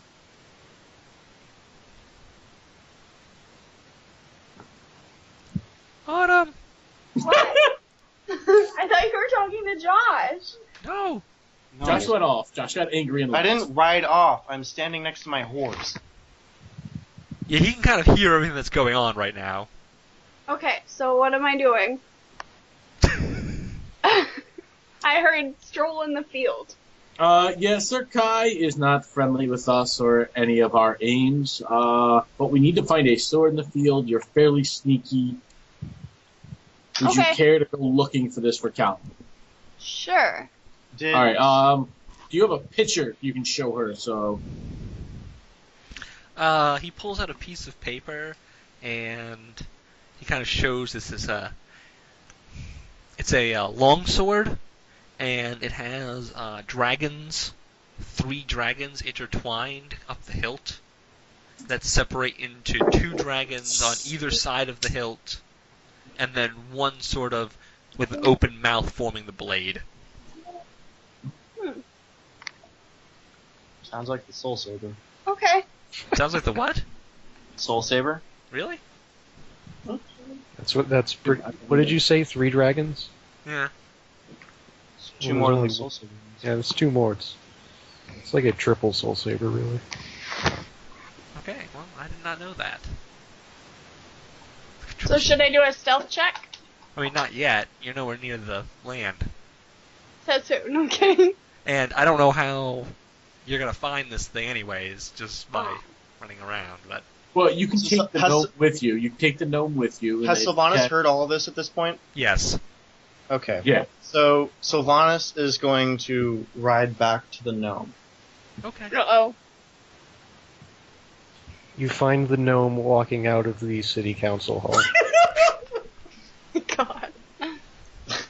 I'll allow it. Silvanus doesn't know why he would be at the city council hall, but he says, "Look, chap, I understand why you didn't want to go back there. Those fellows are absolutely appalling. I'm mad that you tried to kill me, but I'm willing to get over it if you'll help me finish this little request I have." How much are you going to pay me? Oh, 50 50 gold coins. Alright, that'll do it. Let's go. The gnome is in debt still, so. Yeah. Well, I am too, so. Birds of a Got the feather. same kind of debt. One of you is in debt to a bookie, and the other For a- just owes his servants some money. I thought we handled that. We did, I'm just fucking with you. Oh, good. Okay. So where are you heading off to? We will try to reach Kai's first, since I'm figuring that the gnome can ride behind me, and we can ride faster on a horse. Okay. So you ride off to Kay's while Callum and the Cleric and Ranger, Jesus, Nina. Yep. You guys go to Sir Vislin's. Okay. When you arrive at Sir Kay's, since you're gonna get there first-ish,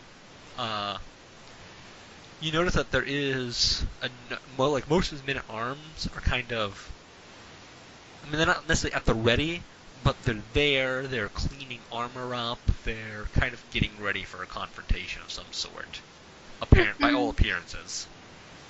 Polishing up the armor and all that fun stuff. Is there a ranking officer I see? Sir Kay himself is there. Oh, okay. I ride up to him. He kind of gives you a snickering, look. I ask him what he's preparing for. I don't see how that's any of your business. You really don't like me, do you? It's not a matter of like or dislike. It's a matter of houses. It's not even a matter of houses. You're new. And what is it? You have no say here. I have no say here? You're new. Why do you think I don't want to say here? Yeah, well, why are you here? Well, I heard about a deadly artifact hidden on your land, something that could potentially be deadly if anyone picked it up. I heard it can kill if you touch it. Roll a deception check. Wow, lawful good, huh? Yeah, he's a nobleman. That doesn't mean he, tells the truth all the time. You're a paladin. I'm loving it, though. This is all part of the plan. Gilbert, what did you roll? Hang on, I gotta look to see what my deception plus... Okay, it's +2. Fuck me. It's 11. He kind of sneers at you and he says, are you implying that there's something on my land that I don't know about? The land has been in my family for generations. No, I think it was part of that business with the necromancer or whatever those foul things were. They dropped something on your lands, hoping you would pick it up. Yeah, and you have proof of this from where exactly? Why, me, of course. I am an expert on all things magical, and I have reason to believe it's located on your land. Roll a deception check. Okay, let's have the professional do it. 19. 19 plus 3. He gives you a look over and he thinks, well, maybe. Maybe. I was But, 19 and I got a fucking maybe. I still can't let you, well, maybe. He believes you. He believes you're an expert. He believes there may be something on his land. He ain't letting you on it. He says, but, you'll, have to understand if I get my own expert to come in and find this item and neutralize it for me. It's not that I don't trust you, it's that I enjoy my privacy. Who are you planning on sending in? He shrugs. There's plenty of peasants around. A peasant? Oh, good idea, to see if he can grip it first to see if it actually is deadly. Yeah. Okay. The Silvanus is anti-paladin playing the meant noble to tune here. say is that the serf would be better off working the land rather than dead at this artifact's hands. If the artifact is indeed here, Silvanus kind of leans over to the gnome and tries to whisper to him. He's like, "Look, if he doesn't send the peasants, he's going to send men at arms." Or he could just send, like, a hired professional adventurer. Yeah, exactly. So Such let's just as- take the peasant. He's not actually going to die. Are you okay with that? Yeah, sure, whatever. Okay, after they conferred, they're like, okay, that's acceptable. Okay, so get off my property.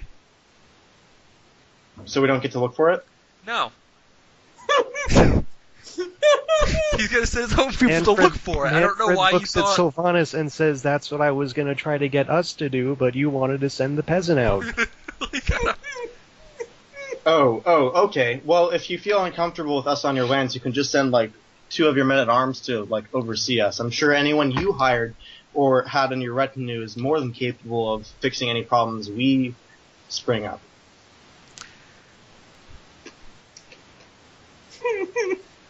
Roll a check. Roll a persuasion check. How to fucking 17. react to this shit. 17. He kind of sighs and rubs his temples and says, "Fine. You want to look? Look. But I'm going to have my men look after you while you're searching." And he kind of clicks his fingers, and you see 15 guardsmen immediately start surrounding you guys. What? Doesn't he need those for whatever confrontation he's preparing for? I don't know. Do you know what he's preparing for? No, but it seems like it's soon. Well, there you go. We'll see. The GM has a plan. Trust I feel like- in I GM. feel like that's a lot of men. Yeah, it is. Well, that's great, Oh. because we're going to need a lot of help. Let's get moving. All right, so I confer with Manfred, and I like. Do you want to continue with this? I'm fine with an audience, I guess. Okay. All right, let's go look for this in the fields. Okay. We're gonna go over to Nina and the Cleric for a minute. Okay. You guys reach Sir Vislin's land, and Sir Vislin immediately comes out and goes over to Callum and is like, "Hey, have you reconsidered our offer?" And Callum kind of goes, I don't feel comfortable with this whole thing. I'm just here because we need to kind of search your property for a sword." And Vislin goes, "Well, I have a lot of swords here."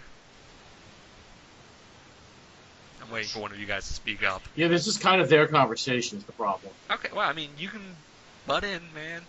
I know, but it Hasn't really, stopped you in the past. Well, that's because I'm a nosy cleric. I mean, like, God knows this. Okay, so he kind Little of like self-righteousness. scratches the back of his neck, and Callum goes, "Well, it's a special sword that was lost here maybe 100 years ago, and it could be here or somewhere else. We're not sure." And then Vislin goes, "So what you're asking is permission to search my property?" And he goes, Yeah, that is what I'm asking." And Vislin goes, "Yeah, sure, whatever. I don't give a shit. You're cool. You're cool, brah." Kind of fist bumps in the corner, and then kind of takes the kid aside, puts an arm around him, and goes, "Hey, man, that elf your girlfriend?" No! Shoot it. Crushing hopes and What did he Oh my say? God, no! Does he say no? Please tell me he says He no. just kind of gets embarrassed. He's like, "Well, no, not really. No." Do I hear this? I can hear this, right? You can hear this. Can I shoot him? Oh my God! No, can I be like, excuse me, why don't you ask me yourself? Oh my god. That's what Ninael says. She's like, if you have a question, ask me yourself. And he just kind of smiles at you and nods and walks away. Because you're a Okay. peasant elf. I'm not a peasant. Yeah, you're a Thank you, peasant. you're a peasant elf. I'm not a peasant. I'm not a peasant anymore. As soon as I swear, as soon as Silvanus finds out, you will be. You will. I will not have died in vain. You will fall and you will lose your paladin powers. I haven't even sworn any oaths yet. You don't even know if I'm going to swear the oath of vengeance. I'm going to be fucked. Oh, Autumn, here's a picture of the ring that Callum gave you. Boom. Let me clicks. I clicks. I kind of like the old It's so pretty. Oh, that is a. Wow, I like that it says Hardy on the inside. Yeah, well, I'm going to replace that with some You like draconic that writing. Callum gets. I'm going to replace that with some draconic writing, so... What's it say? Can I read it yet? Well, no, because I haven't written it yet. I literally just found this image while you people were bullshitting. So... Bullshitting. We were using clever, persuasive, and deceptive. No, tactics. I was saying. You Can mean you bungled the clever and persuasive stuff? And Oh, yeah, you'll back, be able to that's read it, but I haven't decided what I want to put on it yet, so... Okay. So I'm gonna ask Callum if he has a scroll for detect magic, so this is easier. He does not. Can he get a scroll of detect magic, or does he know a mage? Because our gnome friend was not where he should have been. He's like, well, I only know about the gnome. I don't know anyone else that can detect that, cast that spell here. Except for the my master, but he's in no shape to come out here. No, let's not bother him. Let's not bother him. So you guys want to start searching? Yes, please. Yep. Okay. Ask Sir Kay if we can use his men-at-arms to help Sir us. Vislin?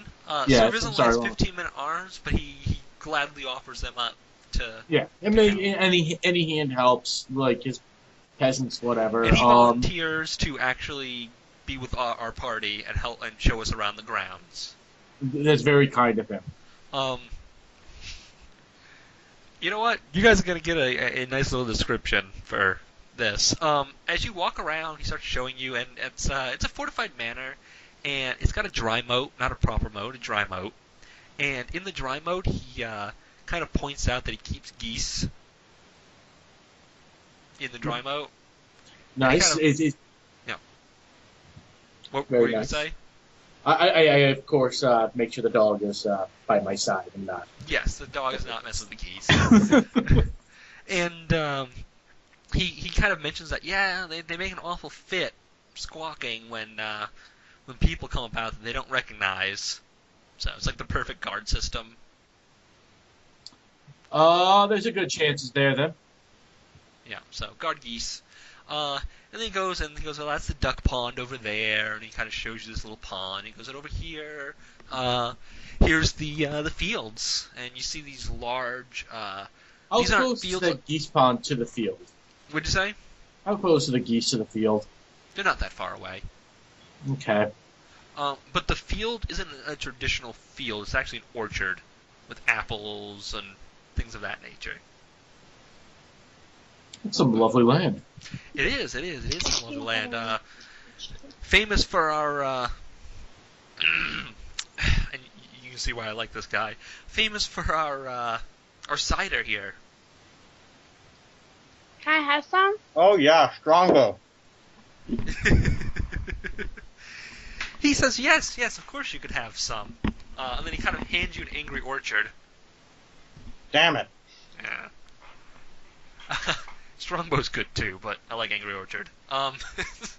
So yeah, he hands you some of his cider, and he has some kind of bottled up in the corners.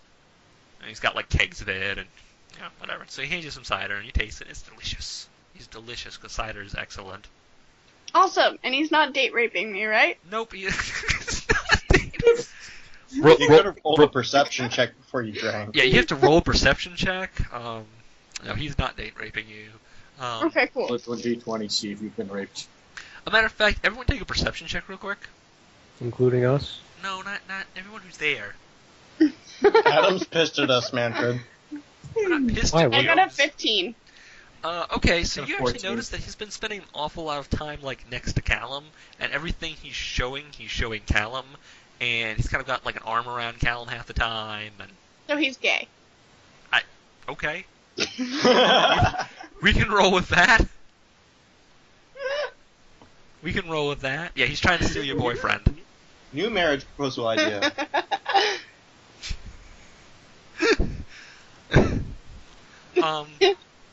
So yeah, he's kind of showing everything there, and you guys start searching, and you really don't see much on this property.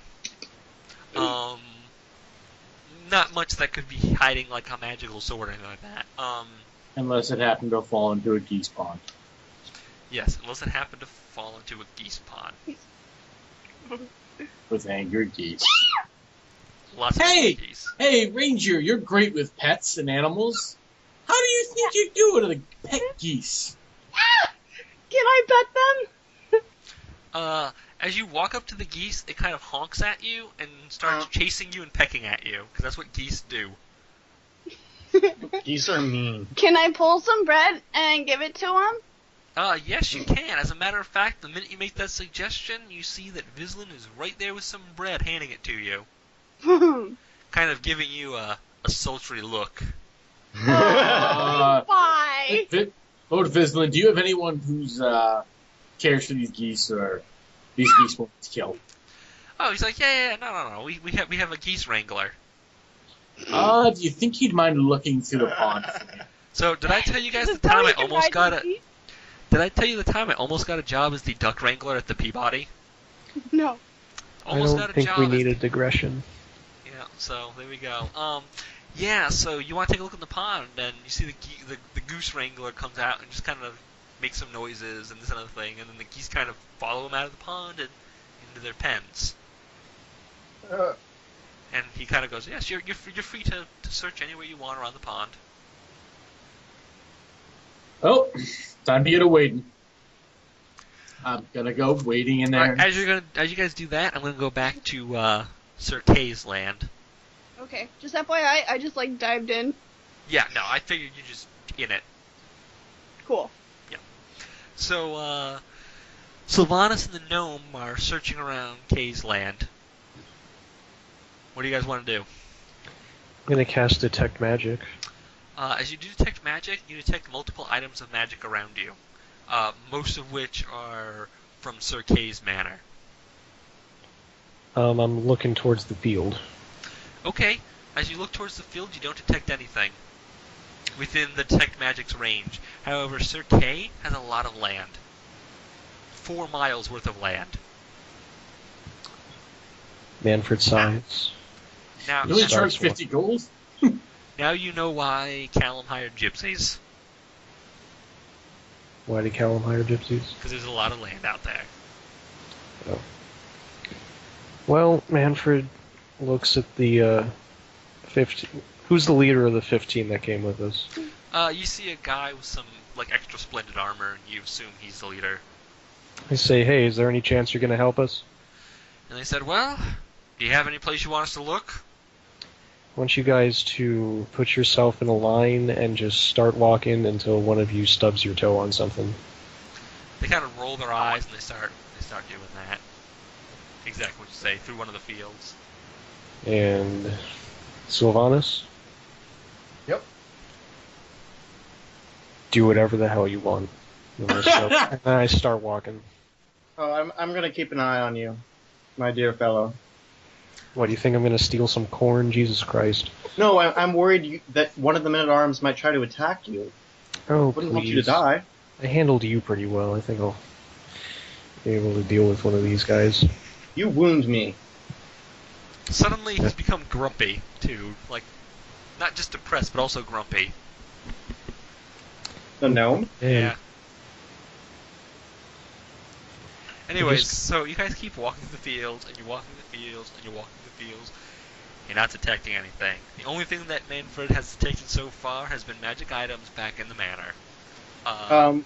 Is yeah. there anything? Is there any landmark stuff that we should notice? Does it just look like miles and miles of? The fields look pretty bland, pretty generic. There's a few huts that are kind of in the middle where the local farmers who work the land live. And there is kind of a well at the end and a little stream that goes through it, but it's nothing special. So, Silvanus, did you ever describe this item to me? Yeah, it's a dangerous artifact that if you touch it could kill you. I know that. I mean, what does it look like? Well, it's kind of like this demonic sword. Did he see the picture of the sword? He heard No. us, but he didn't see He heard it. that it's a sword, but he didn't see a picture of it, so all he knows is that it's a sword. Oh, that's rough. Well, I kind of lower my voice and I say, what do you think the odds are that Sir Kay? Okay, yeah. Kay, what do you think the odds are that Sir Kay might have found it already and decided to throw it in with his treasure stash? Well, it might be, possibly, yeah. What do you want to do about it, though? Are you going to sneak in there? Do we have permission to go inside, or just the field? Just the fields.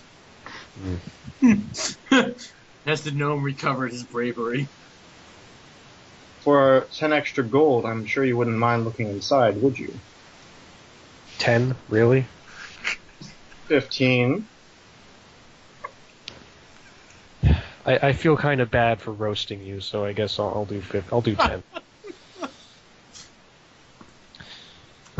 All right. Well, I assume the guards can't really see me all that well to begin with because I'm like 3 feet tall and we're walking through a field. Yeah, and they actually obeyed you and started walking in their line, so you can slip away. All right. Do I roll a check or? Yeah, do a stealth check. How are you looking? I'm gonna roll like a -3 and step on like a rubber duck that's in the middle of the field. Meanwhile, Go for it. Autumn's looking at pictures of sweaty princesses. What? Wow! Why, Autumn? I wanted to see. I rolled a 14, and then that's plus You make it. 2. Okay, I made it. You make Inside or just away? it. Just away, and then you kind of see the manor, and the rest of the 15 guards are there. They're all polishing armor. I'm not doing a floor plan for this. I was going to for you, but I'm not going to. Whatever. You sneak up to the manor, and you do notice that one door doesn't really seem to be guarded, except by one kind of guy, just kind of sitting there, like, polishing some armor. Hmm. And then there's the front door, which has the other Fort fucking teen. Does this guy look like he's gonna start yelling and making a big fuss if I approach him? Roll a perception check, or an insight check. I hate dice rollers, especially the online ones, because with that roll of 4, we'll be adding a insight bonus of... You're not gonna make the 10, right? Not gonna make the 10, no. You know what? Fuck it, I'll give it to you anyways. No, you don't think he's gonna scream out or anything when you first approach him. But he will probably question you. Well, it's good to question things. I like to approach him. Okay. He kind of shoots up when he sees you. Identify yourself. It's just me, Manfred von Gnomeshire. You What gave business him your have you real here? name? Gnomeshire is not his real name. Gnomeshire's I not know my... that was the playoff of the first time I asked you. Ah, well said, well said. My apologies. Well, you know, we're kind of still looking for that magical artifact. And it's kind of a drag, you know? Yes, I can see in the fields them walking in a line. Great strategy. Hey, I try... Is he being sarcastic? A little bit. I say, well, you know, man, I work with the tools I'm given. Yes, Is there and any- a very small tool it is, I imagine. Oh, jeez. Ah. Man, I used that inflict wound spell a little too early, didn't I? Yes, you did. Let's put it this way: do you really want to kill this person, though, regardless? No, I don't. Well, I say, listen, man, it's a little hot out here. It's a little sweltering. Is there any chance I could walk inside for a second and cool off? No, there is no chance of that happening. You don't have permission. Check at the front gate. What if you, like, escorted me? He kind of rolls his eyes, and then who would be protecting the back door? Do you anticipate, like... Look, there's like 15 dudes out in the field. If someone's gonna, like, try to sneak in, those guys are gonna find him. Goblins raid the outskirts. Jippos are all over the place. Put him to Jippos. sleep, Brian. Yeah, Jippos are all over the place, setting up camp, and we have elves in the forest. Elves in the forest, you say? I cannot leave my post. Well, let me go find my spell effects real quick. Here it is. And should I do sleep or suggestion? Yeah, let's do suggestion. I'm Okay. feeling bold. So I suggest a course of activity and magically influence a creature I can see within range that can hear and understand me. It has to be reasonable. The target must make a wisdom saving throw. On a failed save, it pursues the course of action you describe to the best of its ability. Okay. What's your suggestion that you're making? Escort me inside for a few minutes, please. Read the thing about the saving throws one more time. The target must make a wisdom saving throw. On a failed save, it pursues the course of action you describe to the best of its ability. Okay. He kind of looks at you and goes, well, okay. Yay, magic. Opens up the door and starts following you through and says, what would you like to see? Where are the items I was detecting? They're kind of down the hall to the right, and then one left, and there's a room. I indicate that room over there. It'll just take a second. Yeah, he leads you in, he opens up the door, and it's a trophy room. There's, like, heads of animals he's, conquered, and weapons and pieces of armor from things that he's killed, and... Do I see the... roll a perception check real quick. I'm gonna go blind in, like, the right eye. It's more just to see what's in there. Just roll a d20. It's 14 and then plus 2. You just need the 14. There is a helmet. That's magical, that you can detect the magic in it. There is a lens, like a clear piece of stone, basically, from where thunder hit sand and made it into glass. And then there's some sort of magical property too. And then there is a mirror that you just get chills when you kind of go near it. And those are the 3 magical items in here. So the sword's not in here? The sword is not in there. There's no other magical items in the house? No other magic items in the house. Well, I tap the guard on the shoulder and say, good work, chum, let's go back outside. So he leads you back outside, and on the way out he sees a little water basin, and he scoops up some water into a cup and hands it to you. And I say thank you. Well, you have to be a good host. And then he kind of walks you out and then locks the door behind you both. Well, I'm gonna go back to the field now and tell Silvanus there's nothing in the house. Okay. Did you drink the water? I drink the water, yeah. Oh, You are very refreshed. okay. What did you think was gonna happen? I don't know. Listen, I've gone through so much terrible shit already, the water won't do anything. Like, do you notice I didn't try to pocket everything in that goddamn room? Like, that's a learned behavior. Are there... Okay, so you didn't find anything? Nope. Okay. Well, we've been searching here for a little while. Is it just like waves and waves of amber? Yeah. Is that what is there any, like, are there any barrows, like any rises, any hills? Not really. It's all pretty flat. Oh, did I have my Call Familiar spell prepared? Regardless, you guys realize there's not here. Remember there was 2 possible locations?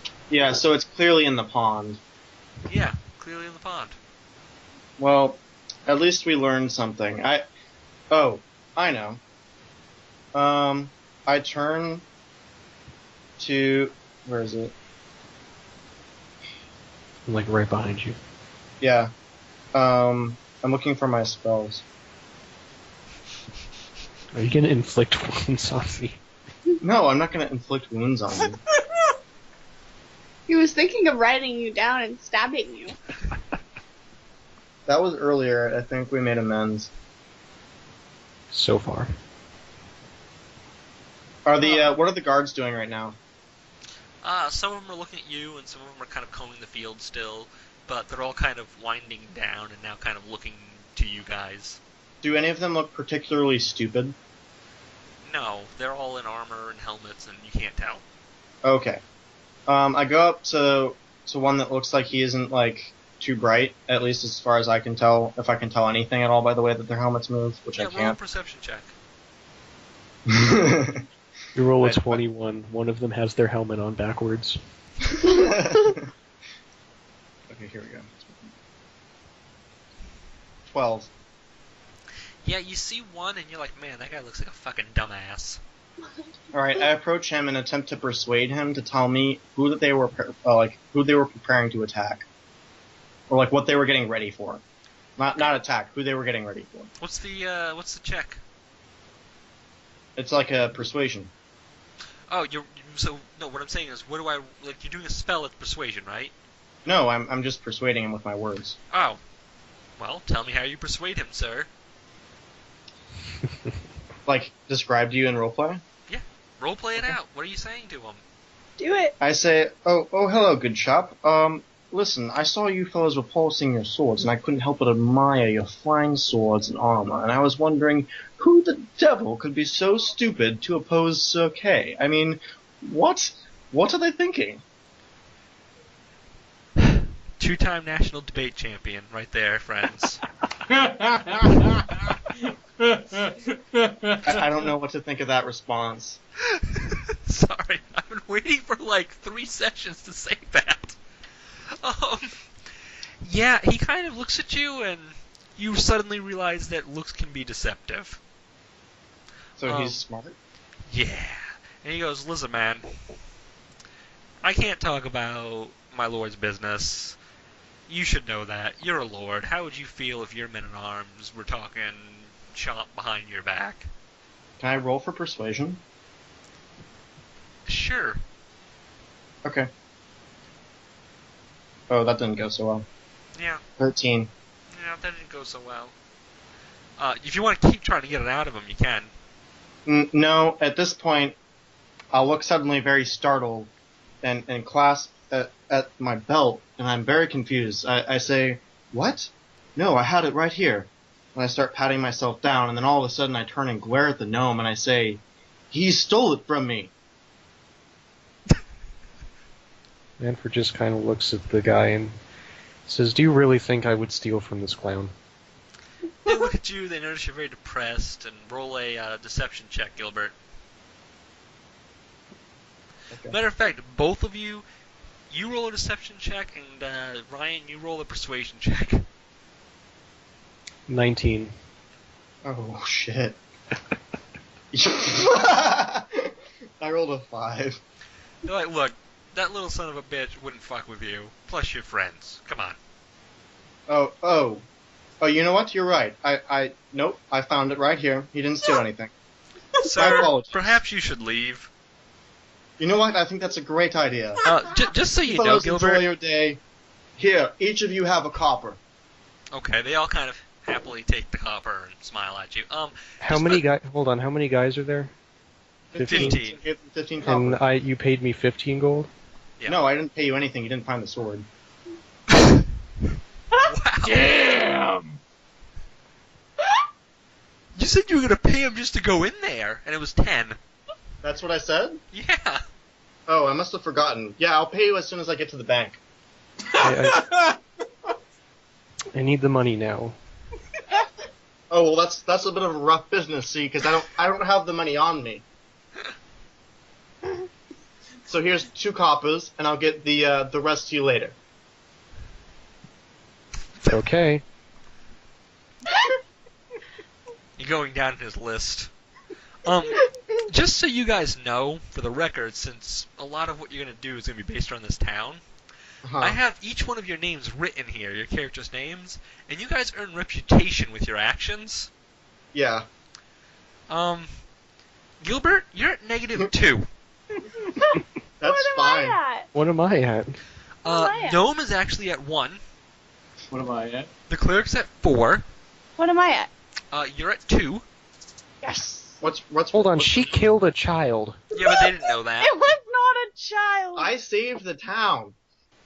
With help. Yeah, but you've also done a bunch of dicky things. Like you were at +2, and now you're at -2 That's fine. from this I session. haven't warned anyone yet. So What brought me down? being a gnome. Oh, yeah, that Wait, was- what is Ryan at? Ryan's at, what'd I say? 1? 1. Oh, so I'm the worst of the lot. Right now, yeah. Do I have? Hold on. Actually, do I no, have at Libby's the least worst of the lot. Libby's at -3. Do I have Yeah, at there's least nothing she 15 has gold to on my lobby. person? Yes, I believe you do. All right, I give all of the guys Gilbert paid 1 gold piece. Okay. Just to I also upset give him. them all a gold piece. Okay. These guys are kind of happy now. You just, like, paid a day's salary for them. Gilbert, for the record, Ryan's now at 2, and Gilbert's now at -1. Okay. So. So they're happy now. Well, They still kind of hate me. Wait, they're not happy? happier. Okay. Are there any peasants around? Like, are there any farms? Are you gonna like give a speech to a peasant and try? Can I go over there? Sure. Is Sir K kind of oppressive? The only thing you know about him is that he's an angry, angry man. Okay.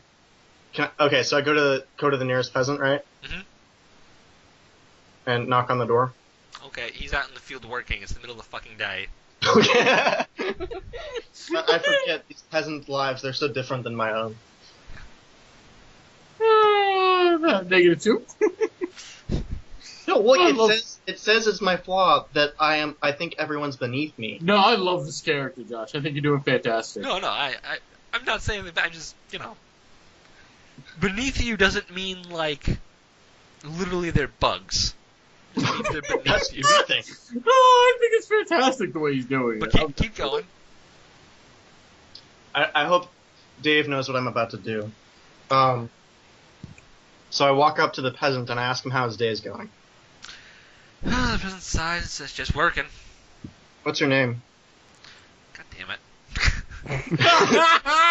Oh, make it Farmer Jim. No. His name's Watt. Hello, Watt. My name is Silvanus. Hey there, Lord Silvanus. Oh, no, Lord. I'm just a humble knight. He starts feeling a little bit uncomfortable. Well, Gnomeshire is I- laughing in the background if that helps. I ask him like what the big commotion was over at the castle. He shrugs and he's like, all the lordlings are vying for position now. He's like, I remember the last time there was a conflict between all of the lords. An army came through and they took my chicken. They took your chicken. He's like, then, he says, another army came through and they said, we're fighting for you, the people, to liberate you from these lords. And once again, they took my chickens. Nothing really changes. He kind of grumbles, not knowing why the fuck he's even talking to you right now, as he tills his fields a little bit more.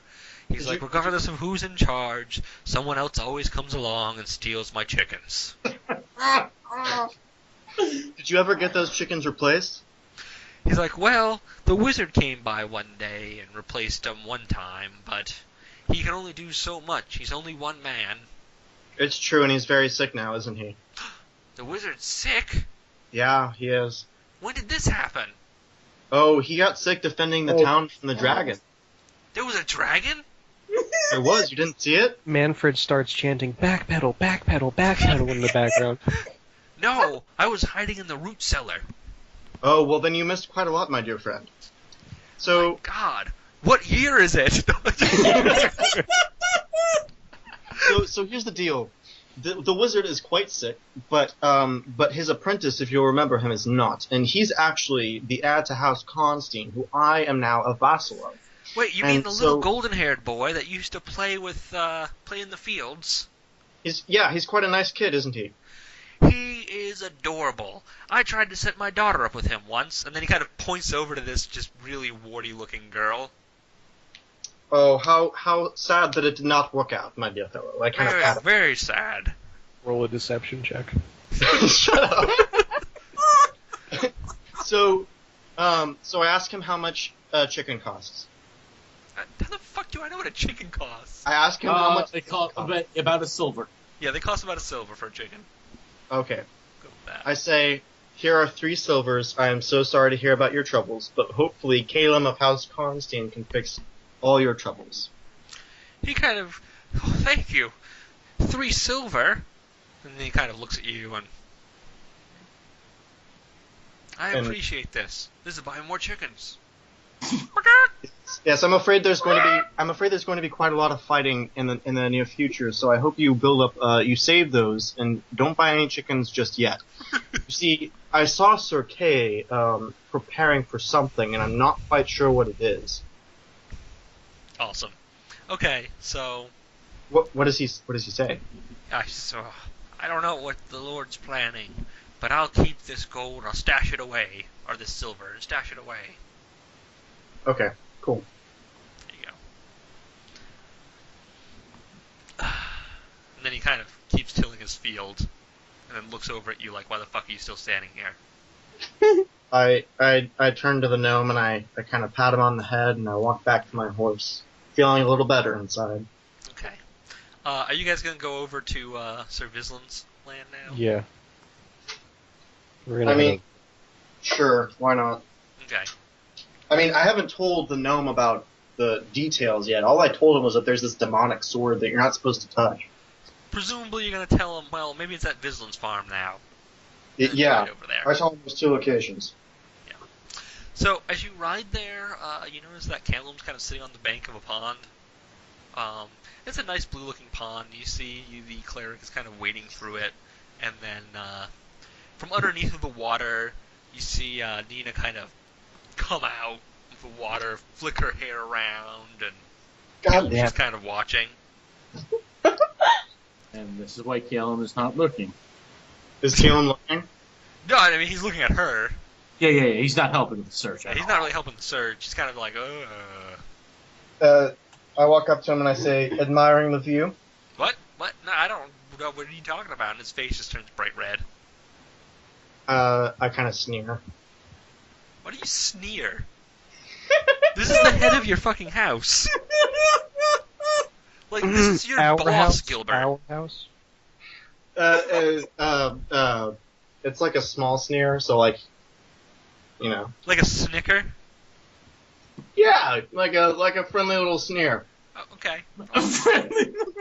So a snicker. If that's what you want to call it. There's nothing friendly about a sneer, right? That's what you think. Jesus. Alright. I'm just saying, I bet this kid gets more pussy than him. Probably. I mean, I am holy after all, and he is not, so. I mean, he can go hit up War Chick whenever he wants, man. He's got options. You gnome, cast detect magic, please, if you want. I cast Detect Magic. Can I see the whole pond with that spell? Yeah, you can. Alright, I cast Detect Magic at the... There's nothing in that pond. I announce that there's nothing in that pond. I am going to go to the bathroom and get some salsa, so I can eat some chips and salsa, and I'm going to let you guys talk this one over for a minute. So, Silvanus, what was the deal with that and the peasant? What prompted that? Well, I just felt bad for him. You know, living his lonely peasant life in his lonely peasant cottage with his lonely peasant daughter. Okay, the fact that you just described it like that makes me think you don't actually feel bad for him.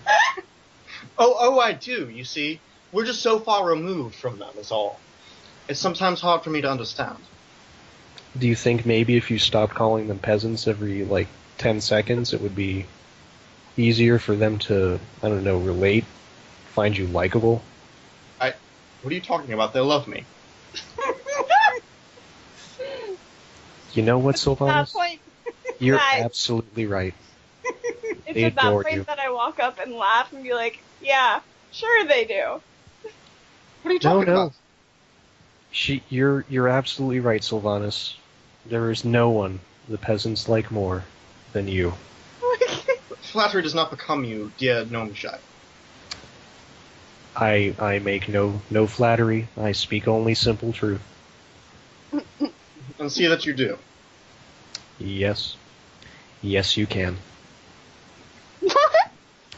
I'm gonna need another 10 gold for that casting of Detect Magic, by the way. Oh, I'm afraid I don't have any left on me after that last bit of charity back there. Oh. That's a pity. What Whatever happened to you and that gypsy? It sounded as if you were going to be married off. Well, Oh, speaking of that, Gnomeshire, I have good news for you. oh God. I traded away the horse to clear your debt completely, including your marriage to Gypsy. They're no longer looking for you for marriage or other purposes. You're completely free. Wow. I might actually be grateful towards you. Have you guys figured it out yet? No, we weren't even talking about that. We were picking out the social... Well, then keep going. I'm actually grateful towards you, Cleric. This is kind of a new feeling for me, so bear with me. Are you going to shake his hand and try to kill him too? Well, no, I can only cast that spell once per day. Oh, good to know. I can cast other spells too. Like what? All right, gentlemen, do you detect magic anywhere else? Where do you imagine I'm it would be? Can I cast Divine Sense? Yeah, that's not gonna help you here, I don't think. Because it detects holy stuff too, so if it's holy, I'm guessing the elves in the woods you probably guessed we got it, but I don't know about them, so. What if the peasants found it and they're hiding it?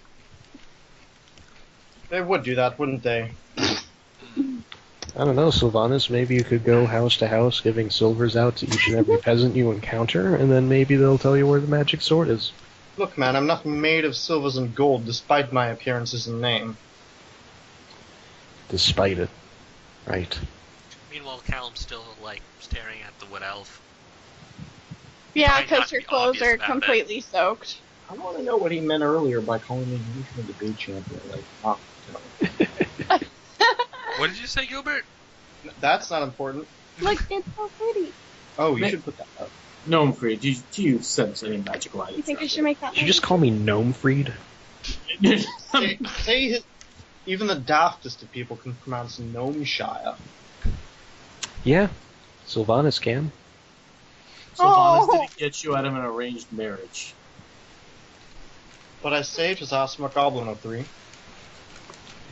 Alright, I can't sense anything in the pond. I don't know if you'd like me to check anywhere else. I can cast that spell a couple more times. Do you sense anything in the field over there? This is the general location. If it's not in here, and did you guys check the other field? We searched the vast majority of it, and then we also took a look in Kay's house, and he's got a lot of weird magical shit, but there's no sword. Can I sneak into Whatchamaface's house? Let Or me can we have ask- to- let me give you a Please. recommendation from personal experience and say no, don't do that. Aw. He's already invited us inside. We don't have to sneak. You don't even have to sneak. You got run of the place, and he'll even show you everything you want to see. Oh, I thought we were talking about Kay. Everything we want to see or everything he wants us to see? Well, the 2 party members have an idea about that. You're 2 fellows. What do you think?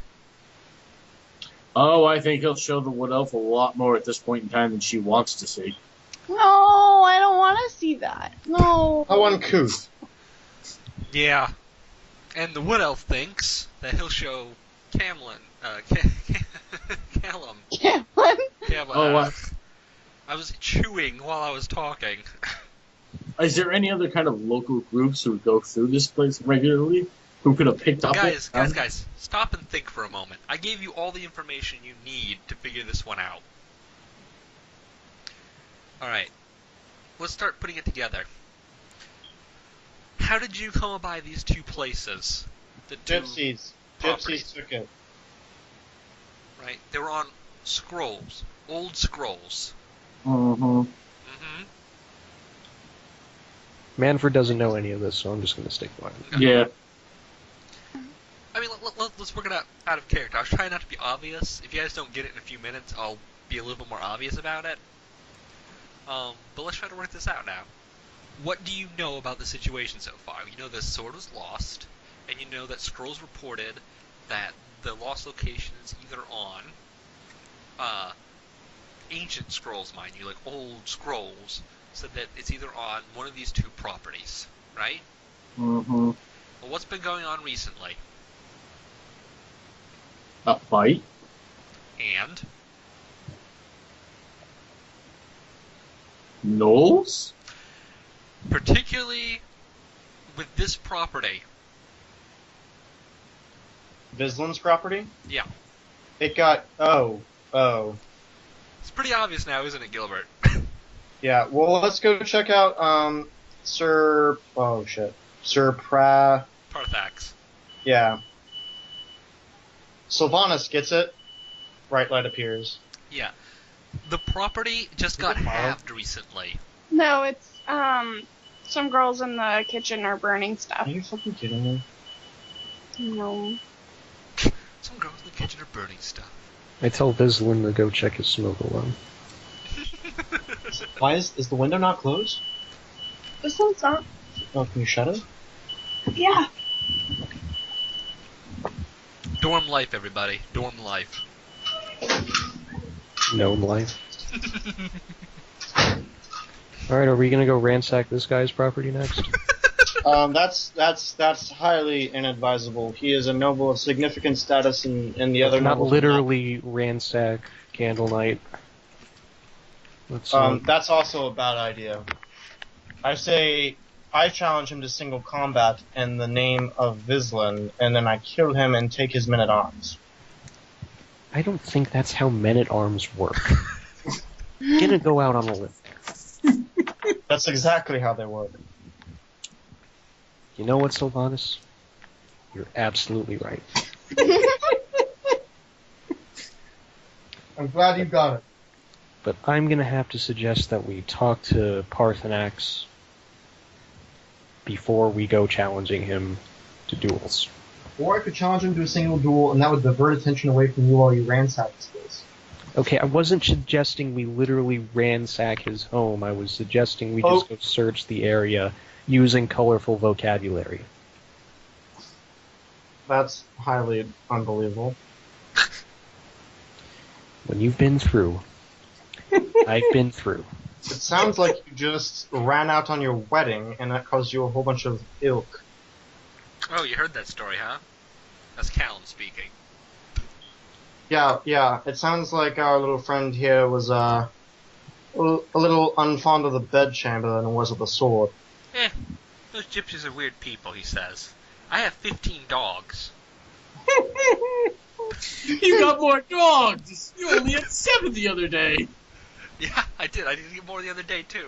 Yeah. So, he has Your 15 house dogs. must smell horrible. Alright, well, I think we should go... Yeah, let's go check out whatever his name is. Vislin kind of leads you to the edge of the old property line, and is like, that's all my family land, but currently Parthax has control over it. Then let's go talk to him. Are we gonna tell the same story as before? What story? Oh, that's not important. Here, Manfred, hop on the back of my pony, we'll ride. I thought I had my own horse. No, you sold... Nina's, like, sneaking up and completely ignoring what the fuck you people are doing. I kinda am. Nina, what would you like to do?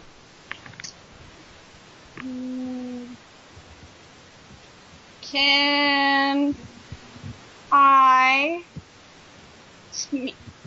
sneakily, like, make it so everybody will trip when they start to walk away? How does that work? You mean you want to like set up a tripwire so your party trips? Can I do it? Sure. Just to screw with everyone? Yeah. That would be really fun. I'm disappointed. Can I roll perception on this? How about we do something more productive? You and Callum kind of, while these guys are talking, Callum's like, come on, and you just start walking through this guy's fields. Oh, is Sir Vislin still there? Yes. Can I tell him about what Sir Kay was doing with his entourage of men-at-arms? Yes, you can. Okay, I tell him that he might want to watch his property because Sir Kay is preparing to look like a assault force. You just created a fight. They were all on the ready because they were all on ready. Like, this is OOC here. You're all on the ready, but you're actually going to create the fight. That's part of the plan. No, this is, I'm not seeing this. Like, Okay, so that's part of the plan. So when that guy shows up here and kills the one guy who supports Callum, how is that gonna? Because at that point in time, I'll have killed Parthenax, taken his men-at-arms, and restored Sir Vislan to his rightful place. Yeah, let's see how that works out. Yeah. So All right. Okay, actually, I know what I want to do. Okay. Are there any, like, buildings around? Just, like... Like, I know. Is there a barn nearby? There is. Can I go search the barn to see if I can find it? Yeah. Cool. I really thought she was going to say, can I search the barn to see if I can steal a horse? I thought of that, too. Yeah, as you go to the barn, you kind of were sifting through the hay and some of the thing, and Callum kind of followed you because, wet t-shirt contest. Oh God, Callum has you alone in a barn and with the hay. He kind of frowns as he starts poking, like, with a stick through the hay with you and goes, "You know how you find a needle in a haystack?" And then he kind of flicks his finger and a little fire appears and he goes, "You burn the damn haystack." You're gonna kill the horses! He kind of sighs and lets the fire out. Roll a perception check. Okay. I got a 10. You notice that, like, one of the pens for the horses, it's empty, it's vacant, and everything around it looks decrepit. As if it hasn't been tended to in a lot longer, which is strange given how pristine all the other stables are in this barn. Can I go look at it? Like, search it? Yeah. Cool. Do I have to roll another perception check? Yeah, I'll let you just look. You look through, and you see there's actually ash on the ground, like the ground has been charred.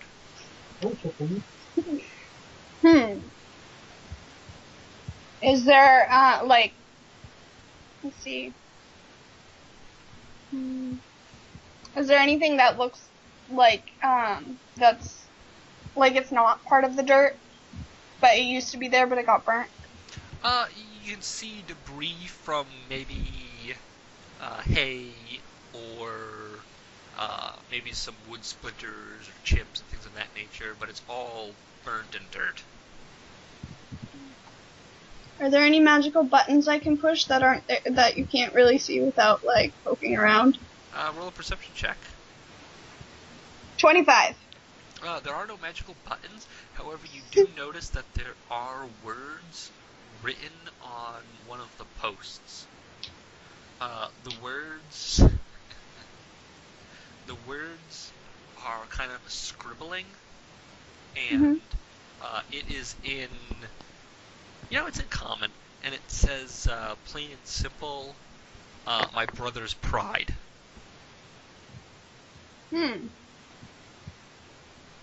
Wonder what that means. Yep. Can we go ask what's-her-my-face? Vislan. Yeah, Vislan, what it means?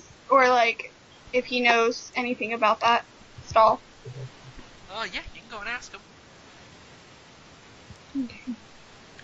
Are the rest of us standing around with Vislan waiting for these people to come out of a barn? Yeah, I guess. I don't know. What do you guys want to do? Like, we were getting ready to leave, and then they just kind of, like, ran into a barn. I asked Vislan what he would do to earn his family's land back. Vislan kind of shrugs and he's like, I would fight to the death. Unfortunately, that's all it would accomplish. My death. Why? I'm outnumbered 3-1. What if you challenged him to single combat? You think that man would accept a challenge to single combat? He'd be a coward, a known coward if he didn't. I could Yes, suggest he's already that he a known does. coward for stealing the land.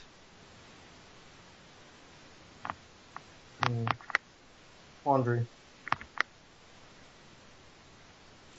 Yeah, there doesn't seem to be a lot of punishment for people who behave badly, so I don't think the threat of the reputation blow that comes with behaving badly is really gonna do anything anymore. The man's a snake, a serpent. Well, sometimes you gotta be a snake and a serpent to get You know what what you you want do out of to life. He does have serpents, right? and You know what you do to I'm gonna go. serpents? pardon? Do you know what you do to serpents? You cut off the head and you say something else pretentious, Silvanus? I don't like your attitude. Nobody does.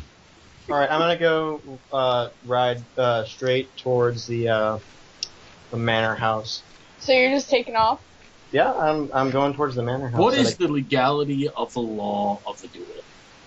Sorry, what did you just say? For his one-on-one combat, what is the actual legality for this locally? Locally?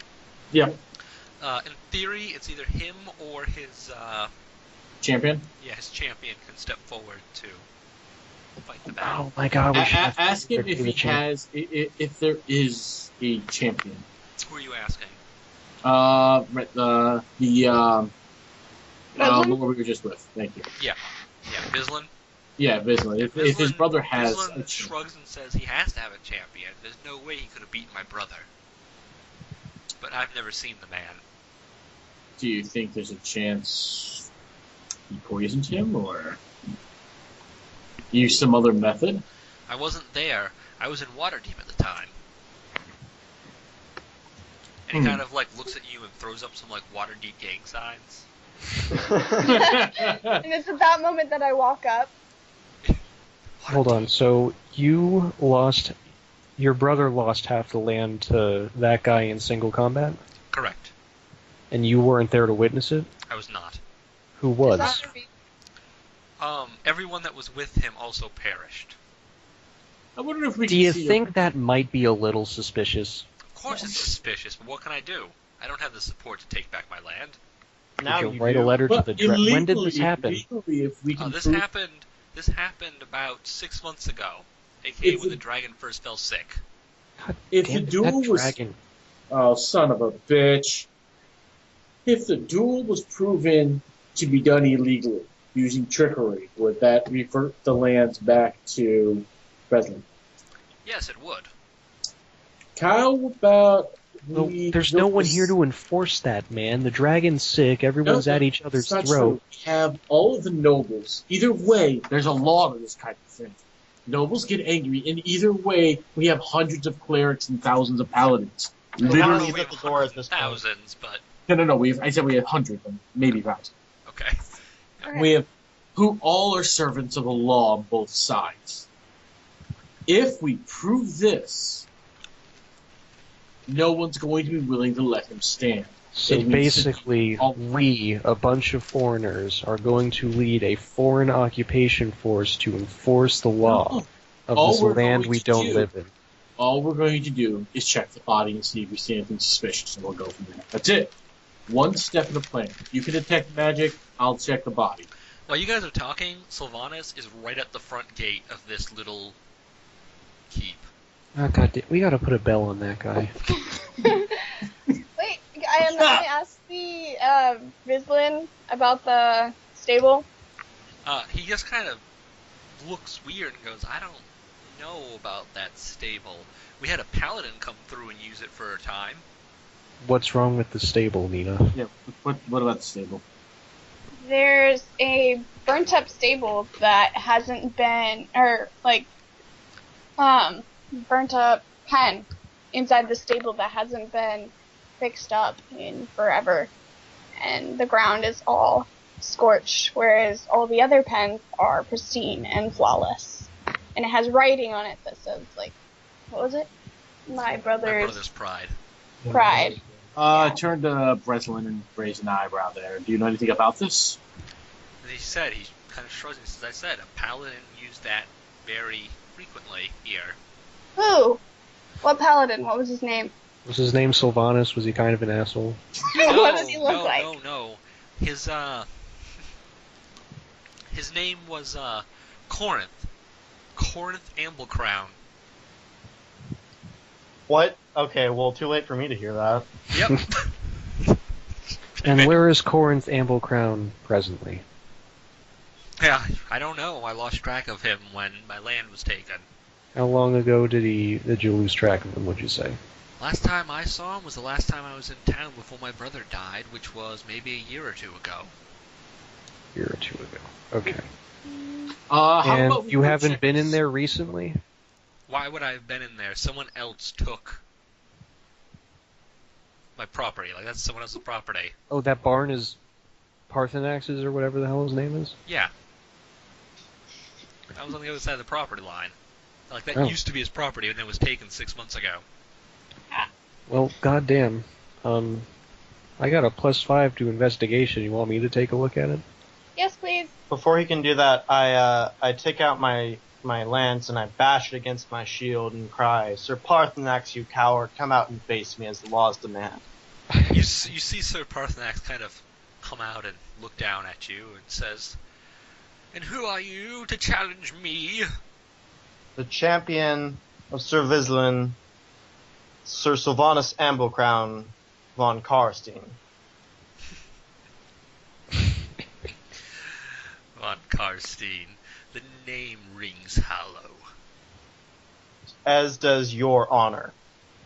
Oh, shit. But I Roll a noticed another saving name throw on for there. that bird. Amblecrown. Fine. You're a champion, then I shall send my own champion.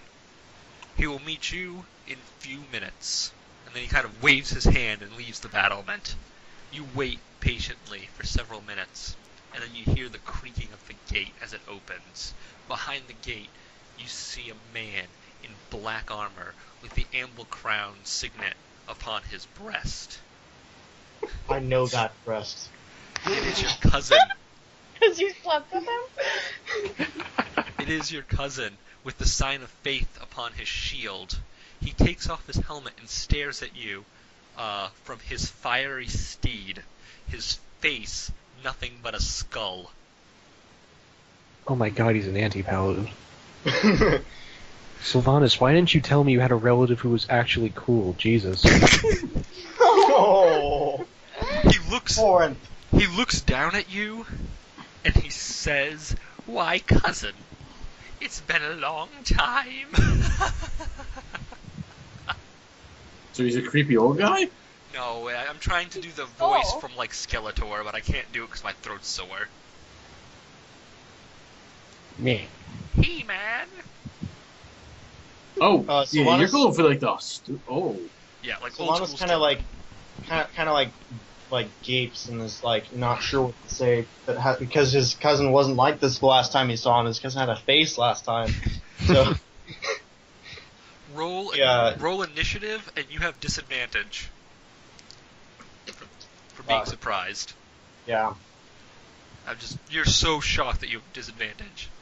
yeah. Can I investigate that stall now? Yes, you can. Oh my god! I rolled a 1. Okay. What did you do? You investigating. What'd you roll? I rolled a 14, plus 5 is a 19. As you look, you can see hoof patterns in the ground, and you realize that what had been kept here is a nightmare, a dread steed, a demonic thing from the plains of hell. Manfred screams. Can I roll a religion And- check on this? The What are you rolling? religion check on all this crap? Yeah, it's all real. Like, this is 100% real. Yeah. 24 on a religion check for all this shit to see what I know about it. You know about the nightmare steed that creating a nightmare, they don't actually appear naturally in the multiverse. They're actually created from Pegasi, through torturously tearing off their wings. Oh, that's just a crime against everything. Yes, it is. These things are deadly. They themselves confer fire resistance to their wearer, and have bright lights, they have hooves, they have ethereal stride, they can fly. While you're explaining this, Manfred sprints out of the barn to go find Silvanus. Okay. So Cares about me. Your No, horses, I just want to loot your corpse. Oh my god! Your horses charge at each other, Silvanus. And you see that the man across from you does not have a lance, but instead pulls out a longsword, and as he pulls it out, You can see it glow with power. Oh no. My god, the sword. And then you hear the sound of a dragon speaking as flames ignite across it. Do I have reach advantage? You do, but you rolled a 1. You're still in shock. Oh. You're not gonna like what happens next, brah. Yeah, I'm gonna get smitten. What's your armor class, actually? My armor class? Yeah.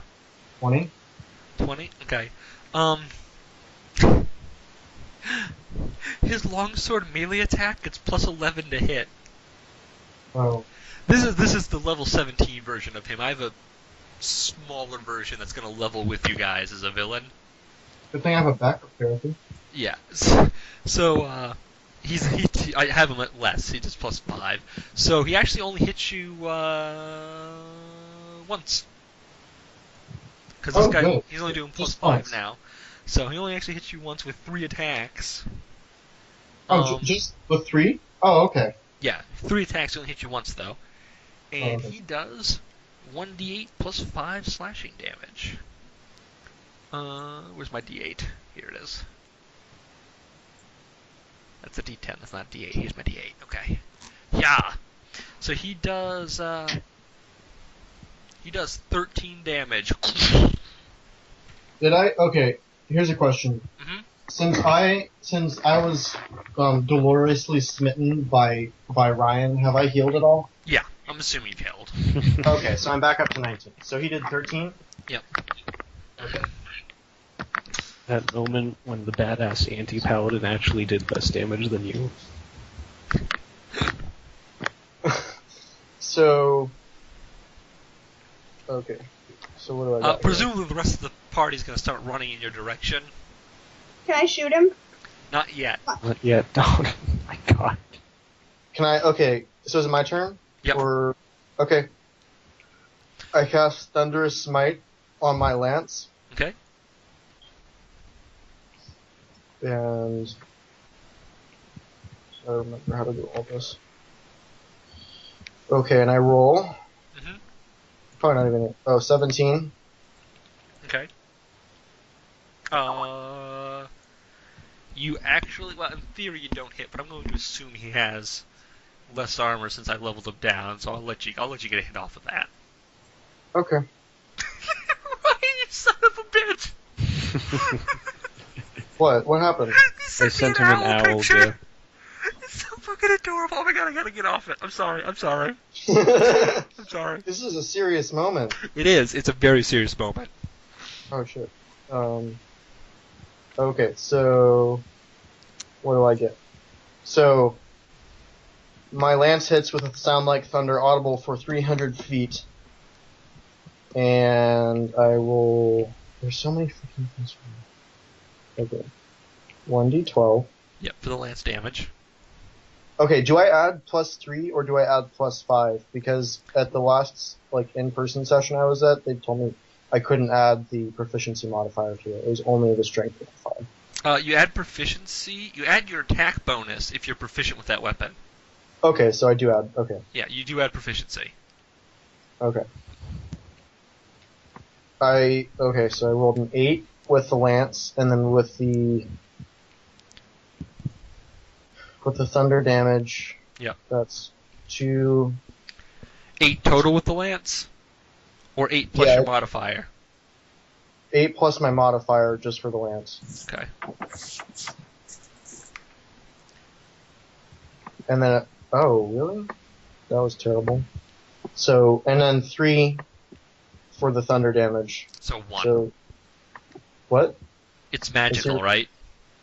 Oh, He has magic resistance.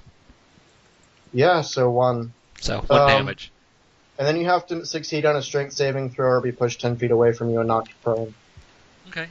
What saving throw? Strength of 12. He gets plus 5 to strength. He makes it. Great. Okay. Cool. You hit him, and you hear a big chink in the armor, and you can see skeletal form underneath as he kind of rides on by. His horse kind of rears up and makes a sound as he turns at you and stares. Can Can I keep riding? So like I get out of range. So you what? So I get out of range. Yeah, I'm assuming you guys are making passes at each other. Yeah. What I'm going to do now is I'm going to let everyone else catch up. Sweet. As you guys are running, you hear Dave explain to you everything about the nightmare, and you all roll initiative, and I'm going to let someone try to identify this thing if they want. I'll roll a d20 and let you tell me. Intelligence test. 12, and then plus, I guess that Natural plus 20. 5. Okay. When a paladin falls from grace and dies without seeking atonement, dark powers can transform the once mortal knight into a hateful undead creature. I already knew this. A death knight is a skeletal warrior clad in fearsome plate armor. Beneath its helmet, one can see the knight's skull with malevolent pinpoints of light burning in its eye sockets. Okay, and I did a The 14. Death Knight retains its ability to cast divine spells. However, no Death Knight can use its magic to heal. A Death Knight also attracts and commands lesser undead, although Death Knights that serve powerful fiends might have fiendish followers instead. Death Knights often use warhorse skeletons and nightmares as mounts. A Death Knight can arise anew, even after it has been destroyed. Only when it atones for a life of wickedness or finds redemption can it finally escape its undead purgatory and truly perish. Why would How do we it help want find to? redemption? It's badass. What'd you say? How do we why help would it? find redemption? Yeah, well, we might be that for a later date. Like, we're just fighting the son of a bitch right now. I lowered all of his statistics to make it more of an even match for you guys right now, so... Oh, you mean you didn't pull what you did yesterday? No, I didn't actually get a Challenge 17 Death Knight to fight my level 2 Munchkins. Excuse you, level 3. Sorry, level 3. Anyways, everyone roll initiative. 14. That's 11. just like with nothing added on, right? You add your dex bonus. I don't know what. Oh, in that case, I got a 12. I have my what bonus? Your dexterity bonus, which is +2. No, it's +5. Right, that's with your proficiency. My what? What? Proficiency is that. Dexterity is that. And so you add those two together, and that's your dexterity total. So 8. So it's 5. I said 5. You said 3. I don't know what you're talking about. Just roll the damn dice and tell me what you got. 11. Okay. You're not helping, Josh. Alright, what did you get, Ryan? 12. What did you get, Dave? 14. Okay, so you and Autumn go at the same time. Ironically enough, the knight rolled a 17, so he actually goes before all of you. Bye-bye. Story of my life. I'm gonna die. As you guys look over, he looks over at Gilbert and he makes one more pass over at the man. His horse going at a prodigious speed. Are you kidding me? He rolled a 5, a 2, and a 1. Yeah! So he just right off Gilbert's mail and kind of rides on. Now it's Autumn's turn. Awesome. Can I do ensnaring strike Yes, you can. with my bow? Yep. So that roll. Is that the 5? No, with the 5. So 13. What are you rolling for? You have to hit with the bow after you do the ensnaring strike, right? No, the ensnaring dice is a bonus action to the hit. Okay. So she has a strike to hit, and then she gets the... Okay. 13 is not enough to hit. Actually, yeah, okay. So 13 is not enough to hit, and then it goes over to Dave. Wait, don't I do 7 instead of the +5 because I have the +2 bonus to attack rolls? Oh. Yeah. Sorry. It's supposed to be a 15. Still not enough. Okay. I would be casting Shield of Faith immediately, and then guess we're going to shoot for Turn Undead and see how this works. Okay. Is it my turn? What's the saving throw for Turn Undead? 13.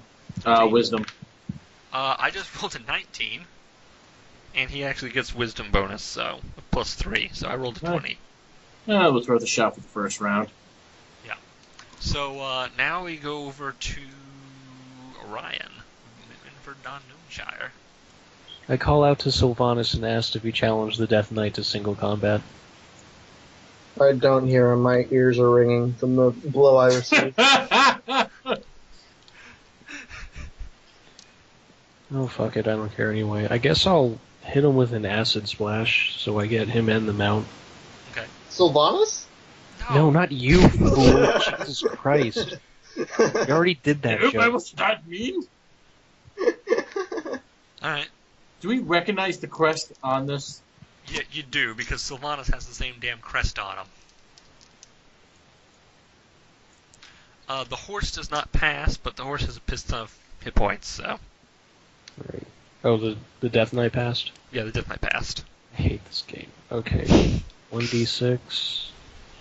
Da-da-da-da. Guess you rolled a 1. And then you add the... I guess it's a 7. Yeah.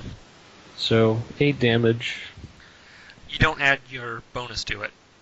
Oh, we decided... Oh, yeah, we decided we It's did. just that, so I did 1 damage. I hate this game. What is the attack bonus for, then? If you hit, if you have a spell that needs to use a magical attack to hit. I don't follow.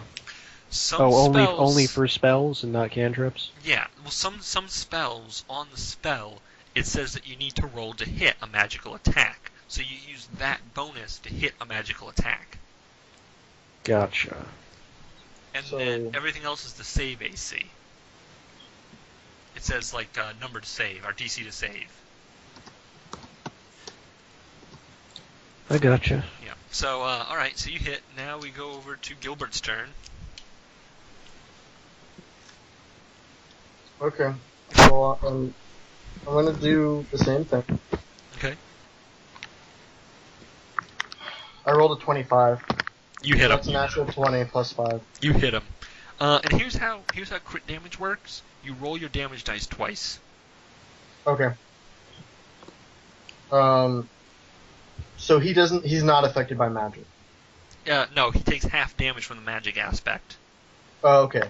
Does radiant damage not change that at all?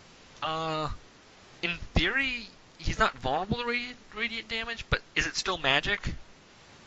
I'm not sure, because it's divine. I don't think it goes under the same field. It's not. It's a divine effect. It would say It's not. resistance divine, so yeah, he takes full damage from radiant. Okay. So I'm gonna cast Divine Smite as well on my spear tip. Okay. So I roll 1d12. So that's 8 Mhm. plus 15. Mhm. And then 2d8s are for 15. So 15 plus 15 plus 8. Okay. 15 plus 38. 50. Okay, good. Glad someone did that. Like writing it all out and shit. Okay, he kind of reels back and cries out. Is he bloody? No. But Even at half hit points, he's not bloodied. And I did put him at half hit points from what he's supposed to be. So. well, I'm dead. Not necessarily. First off, he's whiffed magically. He looks over to Dave, because Dave just tried to cast a spell. And he goes and he just tries to run Dave down.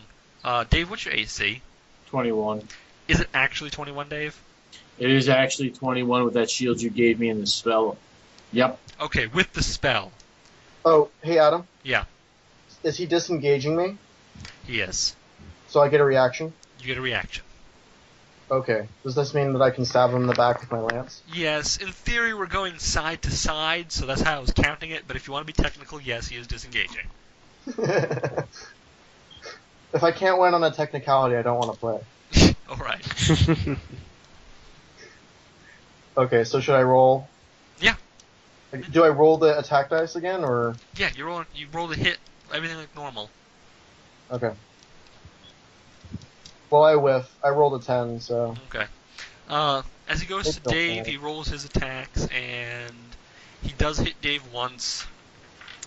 And you see the flaming sword is up in the air, and he has cast Searing Smite.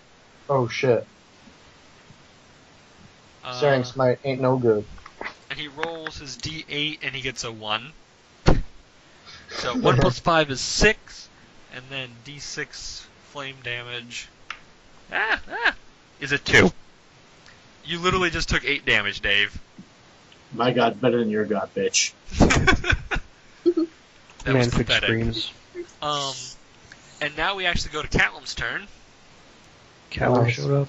He was with you guys the entire time, remember? He's just gonna magic missile him and think like the guy's gonna die and fall off the horse. No, that'd be awesome, though. You see an orb come up and glow in front of Callum, and a lightning bolt shoots out of it and hits the man. And it does do damage. Not a lot, though. So, go on. Dave's turn. Okay, I'm going to channel divinity, cast my daylight spell. Okay. I got a 19. Okay. But yeah, that's wrong anyway, because he's got to roll to save. So I have to roll a save, yeah. right? Yeah, save him wisdom. Or take half damage. He's going to take half damage. Okay, he is going to take... half 15. I don't know if that was up or down on the divine. Yeah, it goes down, I believe. Okay, so he's going to take 7 damage. Okay. Okay. He is bloodied now. I know. He was actually bloodied like right after Callum hit him. Shoot him. Damn. Next is Autumn's turn. Cool. I'm gonna try ensnaring strike again. Okay. So, 23. You hit. Cool. Now let me figure this out. So, D1 Yeah, So- plus that, right? yeah. Does archery go to your damage bonus too? Yeah. Okay. Wow. I just hear Manfred von Gnomeshire breathing into his mic. Oh, sorry. I got a 14. Okay, you do 14 more damage to him. So that's... and ensnaring strike. Yep, Yeah, and snare but that's- strike. On his next turn. What's the save for that? Yeah, you gotta roll a save. Uh, Strength saving throw. And what's your go back to your page. Well, Hold he on. gets plus 5 to strength, and I just rolled a 15, so that's a 20. Yep. I'm pretty sure that passes regardless of what you're about to say. yeah. I had a 13. Yeah, I just figured it was 13. It's almost always 13. So he kind of gets out of that, but you still managed to hit him, and you hit him pretty hard, all things considered. Yay. Now it's the gnome's turn. Oh dear God. Put him to sleep. Yeah, let me try that on the undead. As I say, he's undead. He's not affected by I sleep. could put you and your horse to sleep, but I'm not sure any of us. That wouldn't work out well for anyone. I don't really have a lot of other options here, so I guess I'll just hit him with the acid splash again. Okay. The horse and the dude. Dude, you have a bunch of awesome spells. I didn't prepare Melf's acid arrow because I didn't know we were gonna be. I am letting you fighting. prepare Melf's acid arrow. I will swap out. Let's see. I guess I won't need sleep anymore. So I have Melf's acid arrow now, and Shoot that does Melf's acid arrow. 4d4 of damage. Damn. That's a You guys are 10. able to do so much. He gets hit, and you can see his armor starting to kind of wither under it and everything. And Do you have the rules for it opened? I don't. Why? Because it's important. On a hit, the target takes 4d4 acid damage immediately and 2d4 acid damage at the end of its next turn. Oh, yeah, I keep doing it next turn. Okay. I just keep taking damage. I knew that. Oh, I didn't know it continued. Yeah. Oh yeah. It's not a lot. It's what 2d4, so it's not, but it's enough, you know. Like just once after the next turn, or how many times? I don't know. Read it one more time to me. It just says on a hit the target takes 44 damage and immediately 2d4 acid damage at the end of its next turn. So I don't know that just it keeps... for one more time. Yeah, I didn't think it kept happening. Yeah, it's not continuous. Okay. So he kind of reels around. He's really pissy now, and he looks over at Gilbert and he says, "You should know better, cousin." He doesn't. Really doesn't. We've been with him this whole fucking time. He doesn't. He waves his sword into the air and he says, "No mortal man may hinder me." Rushes at you, sword flailing. Is he still on his horse? He is still on his horse. Okay. He kind of whiffs. I hit you once though. Jesus, I'm rolling really shitty for him. And he rolled 1 on his D8 damage. So you take 6 damage. That Kills him. that's yeah, I'm unconscious. Can I throw my magical healing powder that Callum gave us a long time ago on him? You can. You still have that? Yeah. I never Yeah, I used still have mine. But I'm unconscious. Yeah. But it's her turn next, so... The Does that pouch take just my kind of turn hits away? him in the face and doesn't do anything. Yeah, you do that, and you throw the potion on him, and Gilbert's back up with, How much hit points do you have in total, Gilbert? 19. 19? Roll a d20. I don't like that you're laughing in the background.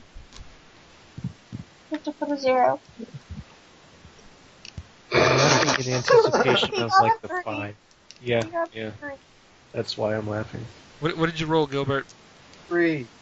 You get 3 hit points back. I wasted it for 3 hit points. Yeah, I'll give you 3 plus, No, don't feel sorry. I told you to be hard on us. I did, I know. I know. Hey, Cleric, if you want to throw your pouch on me, I can do like 2 more castings of Melk's Acid Arrow. He's almost dead, guys, like, The Cleric, or? no, the guy on the steed. Oh. Yeah, if I get to hit him one more time. You know what? Yeah, I'm gonna let you hit him one more time, because it's gonna end it if you hit him, so... Oh, I can hit him? Yeah, I'm gonna let you hit him. Okay. As he kind of darts away from you, he's not expecting you to get back up. So Oh wait, isn't he supposed to take damage from the acid? He is. I already took it and wrote it down. Oh, Oh. wait.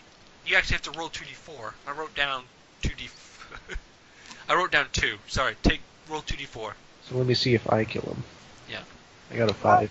You don't kill him. Fuck. Almost kill him, though. And don't forget that he takes damage from the... Oh, never mind. He saved himself from the vine. Yeah, he saved himself from that. So, Gilbert, take your hit at him. I, did... Never mind. Whiff? Aww. He got a 10. Plus That's 5, okay. though, right? Nope. Oh. 5 plus 5. Oh. Yeah, you need a, I either said 15 or 16, I can't remember now. Yeah, well, it doesn't hit, so... Okay. Alright, so he kind of rolls by you, and as he does so, he kind of looks at you all, and he says, "Fools, my master will be here. My master knows everything," and then takes off into the air on his flying horse, retreating. Shoot him Can I on. shoot him? Yes. He's disengaging. Cool. He's disengaging.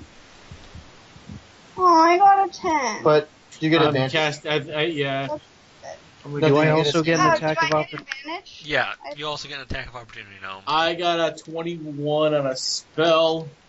Which spell? I'm gonna hit him with one of my fire spells. Okay. Cause I very... Oh wait, no, I used my channel to... Is he... How far away is he? Close enough that you can hit him with the spell. Okay. And that's gonna be 6 if he saves, 12 if he doesn't. Okay, what's the save? It's 13. Okay, he takes 3 damage. He's on a mount that gives him fire resistance. No, that's a divinity spell. Oh, okay, you said fire. So. I switched it. Okay, so he takes 6 damage then. And he's kind of slumping on his horse, and he's in no state to fight. You can tell that. Saving throw for dismounting. What? Is he being thrown from his mount? No. I don't think it's possible Can I right shoot now. him again? Well, No, you get he's out of range now.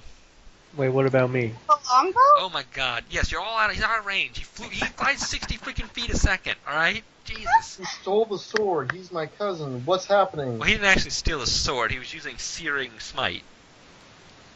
I fall off my saddle because I'm discoherent. Is Yeah. the drawbridge still open? Yeah. It kind of creaks, starts creaking closed. Oh, shit. Can we run? You can. Cleric, throw me. Can we Throw the gallop? gnome. Alright, you toss the fucking gnome. Take a strength test to see if you make it. Okay. I got a 17. Okay, you toss the gnome, and the gnome Oh, wait, take an can I do it acrobatics against check. Wait, can I do it against athletics? Yeah. Okay, that's going to be even higher then. It's going to be a 19. You make it regardless. I mean, gnome, roll an acrobatics check. Alright, I have a +1 to whatever this is. I just threw a gnome. And I just 17. Okay, as the drawbridge raises, he manages to throw you just to the top of the thing, and you kind of grab on, and you kind of roll over, and you tumble through the gate and inside. I'd like to be known as the inventor of gnome bowling. So you're now inside the keep. Do I see who's raising the drawbridge? Yes, Someone- you do. You see a single lonely mook of a guard raising the bridge and lowering the gate. I'm gonna hit him with a charm person. Okay? Yeah. He fails that check. He just rolled a 1. Cleric and gnome for the win. Quick, stop raising the bridge. Lower it really quickly. Someone's stuck outside and they need our help. Quickly, he lowers the bridge as the knight goes, "You fool! You foolish fool!" The drawbridge is lowered, the gate is raised, and everything is wide open for your party to come in. Cool. So we just as, strut inside. as the cleric approaches, I want to do a chest bump. Okay. Chest bump completed. Chest dick pump? Yeah. That's what it would be. Just saying. I jump high. Yeah. No. He jumps from like a high position on a wall. So you guys kind of chest bump and yeah. And then he lands and dies. Yeah, you Yeah, guys I are break out of my initiative legs in the order landing. now, and you kind of see Parthax kind of whimpering behind a wall. Alright, can I handle this? Probably. I I walk over to Parthenax and I cast charm person on him. Okay, it works. Where are the valuables? There's our old gnome back. God damn. And he kind of, I don't have any valuables here. This is. He's scared shitless, by the way. This is just the keep I took from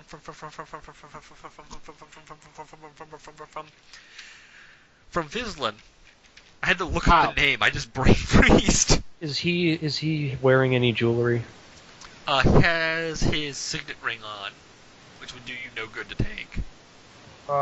Fuck it, I wanted. Do you have anything in his pockets? A few gold pieces. Hand it over, buddy. Alright, he hands over the gold pieces, and he has a very decorative dagger. I want it. Taking that dagger too. Alright, you have like a collection of daggers at this point, like... I do have a collection of daggers. I'd like to tip the mook who lowered the drawbridge with 1 gold point. Okay. Gnomeshire always pays his debts. Can I use command to cast grovel on him? Yes. You're really gonna waste a spell on that? He's already groveling. I don't. Yeah. Where is the sword? He kind of looks up. What sword? The ancient one that you found. I didn't find an ancient sword. I swear I didn't. Did you find any artifacts? He stops and he thinks. Well, there's a stone that looks kind of like a sword. God damn it! Where? The villagers told me about it when I first took over here. It's out in out in the little shit. What's the word I'm looking for? Not woods, but like an outcropping of trees by a field. A grove? There you go. I guess. Also, while we're here, can you describe to me in as great as detail as possible the duel you engaged in with Sir Vislin's brother that got you this keep? He actually, you know what? Take a check for this one. Take a persuasion check. You have advantage on it though. Alright, so I'll roll 2. Yeah, you roll 2, pick the highest. I got a 15 and a 10. 15 will actually do it because he is charmed. He kind of looks at you and he's kind of quivering in fear. He goes, I poisoned his drink before I fought the duel, and then afterwards I met Sir Amblecrown. Okay, well, I'm going to make a recommendation to you, and I want you to keep it in mind even after the charm spell wears off. I want you to give this land back to Sir Vislin, and you're going to support that guy over there. You see Callum over there? You see Callum? Callum, wave to this guy. Callum kind of waves. All right, you're gonna when Callum makes his bid for the countship, you're gonna help him out. Okay? We're gonna forget this whole business. We're gonna forget that you employed a Death Knight. We're gonna forget you were kind of a dick. He drops to his knees and crawls over the gnome and starts kissing his shoe. Yes, of course. Anything you say, O noble von Gnomeshire. I'm afraid we can't simply forget this. You You're killed your brother stupid. with poison. You're an idiot. He poisoned his own brother. No, he poisoned Vislin's brother. Yeah, Silvanus don't act like you haven't poisoned someone in your life, man. Everyone the never gnome and the poisoned. cleric are arguing. Silvanus steps in, and he asks if Sir Amblecrown was a Death Knight before or after he came into his employ. He kind of mumbles and he says, before, of course, he came with the Dragon Lich invasion. Oh, who did the Dragon Lich serve? He kind of shakes his head. I don't know, but he told me if I supported him, he'd be. By the way, look at the family crest for the Karnsteins. What's on it? I sent 3 you the image. dragons. Dragons. How many? 3. Guess what you're fighting? 3 dragons. Well, it's a hell of a lot better than Tiamat, because that's what I was kind of afraid of. Well, What? What are we fighting? 3 dragons, dude. Right. One down. Oh. Yeah, you were fighting a cabal of 3 dragons, so he's referring to obviously one of the other dragons. Oh shit, we already wasted our silver dragon token. We're fucked. Oh, the wizard. Yeah, so listen, Cleric, we have 2 other dragons and we don't have a silver dragon anymore, so do you really want to, mess things up more by killing a good administrator of land? First off, how do you know he's a good administrator? Second off, that's not the point. The point is totally the point. He has broken the law, and his brother Breslin deserves the chance to challenge him and punish him. Okay, guess what? Knowing Silvanus Ambledick over there, knowing him, he probably challenged that Death Knight to single combat. Guess what didn't happen, okay? We all showed up. We violated the terms. We broke the law. We gonna go march ourselves on over to the chopping block and have our heads chopped off? Is that what you want? We can fix this right now. Silvanus steps on over to what's-his-face, the pathetic guy.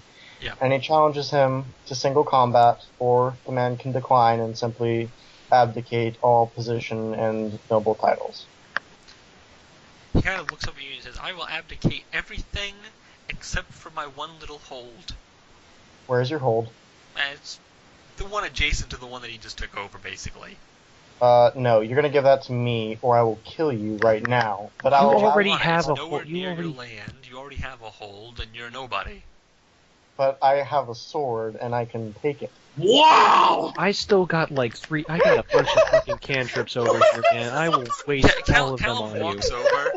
Callum walks over and puts his hands up and says, guys, this pathetic creature was working out of fear. Look at him. Do you think he actually had the balls to do this without coaching? Thank you, Callum. The Callum safety net is going away after like 2 more adventures, so. Oh my god! That was really no. Give me what I want, or I'll stab you in the face. Well, we have 2 easy cows. God, Silvanus, if you stay on this course, you're gonna end up exactly like your cousin. Actually, your cousin's kind of a badass, so you know what? Stab him in the drops face. his sword, stares at Manfred, has a light bulb appear over his head, and like angels start singing in the clouds, and he says, "You're right. I'm right about what? Everything." Well, I knew that. I mean, you'll have to specify.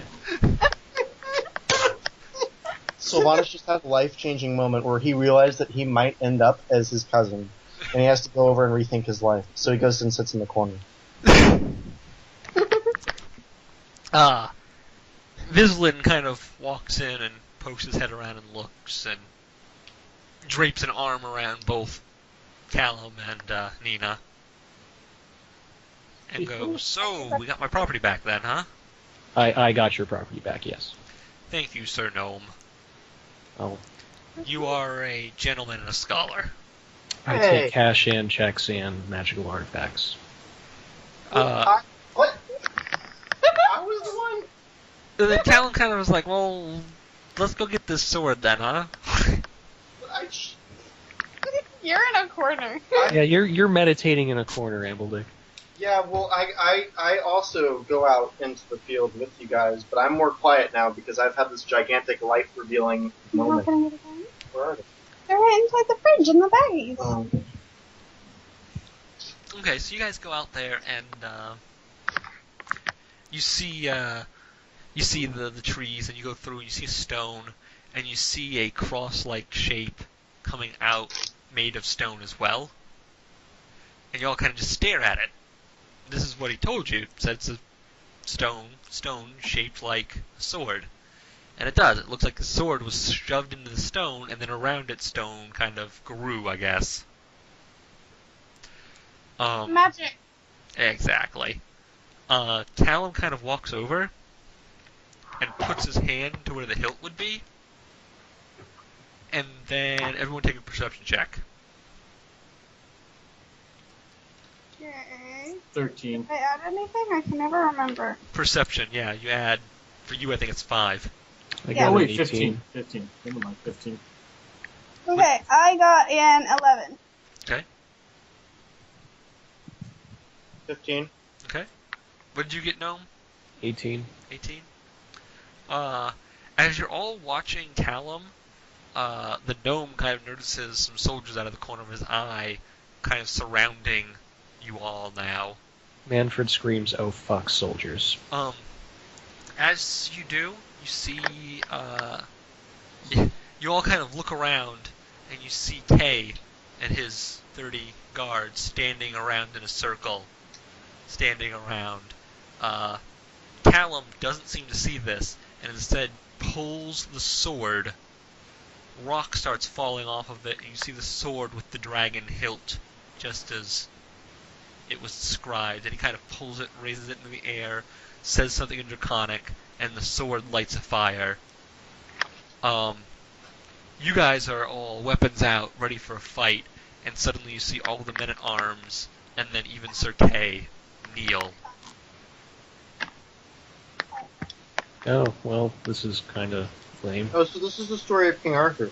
Kind of. I got really drunk last night.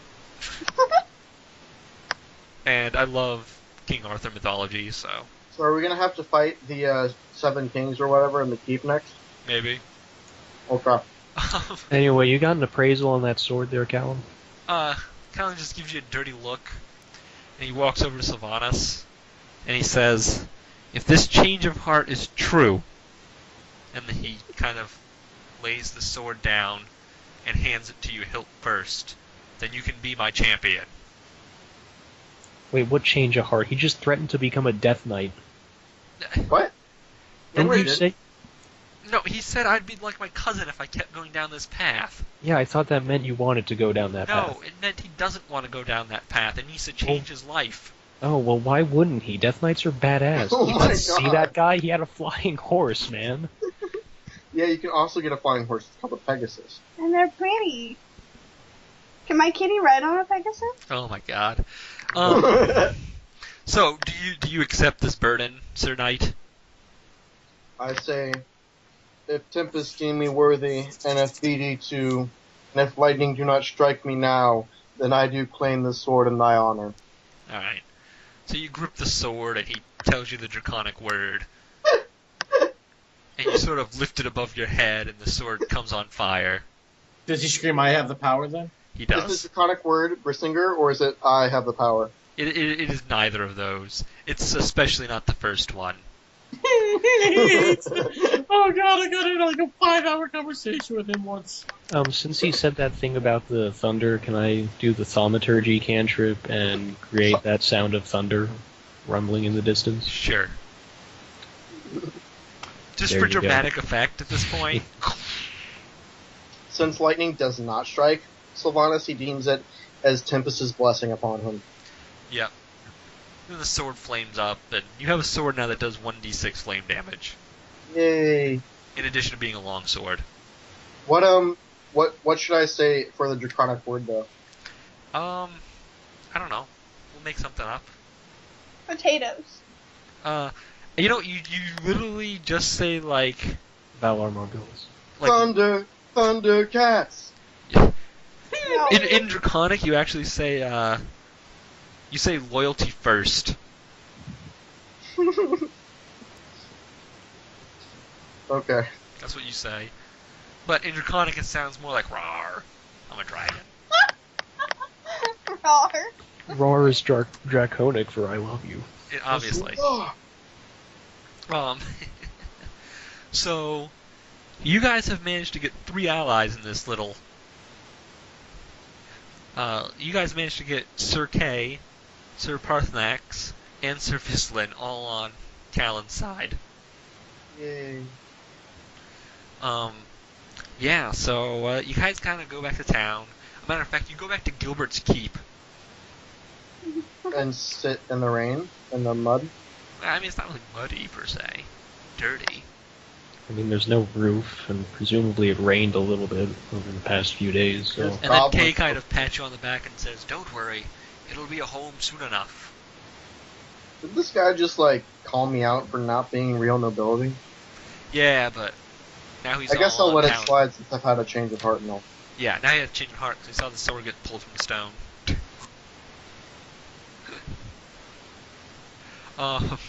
Is there anything you guys would like to do right now, Gnome? I want to see the peasants Okay. families that I have, Mhm. and I want to ask them if they need anything. The battle for this city went particularly poor for them. Their houses are in shambles. Their fields have been run over by horses and trampled over by animals and armies. What's a year's wages for them? I don't have a fucking wage chart. I'm going to assume a year's wages, like 400 or 500 gold, Okay.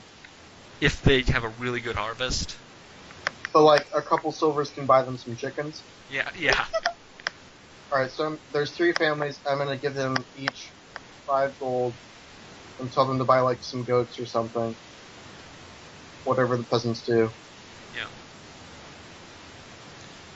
So that's what I'm gonna do.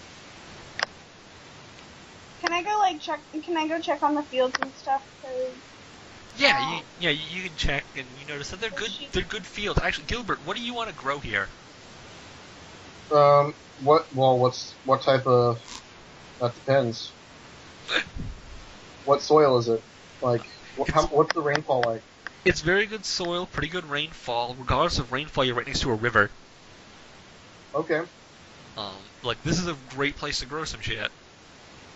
Alright, well then let's get some crop rotation up in here. Let's set up some, we'll grow some wheat, and then we'll grow some cotton, and then, the next... you should grow some kumquat.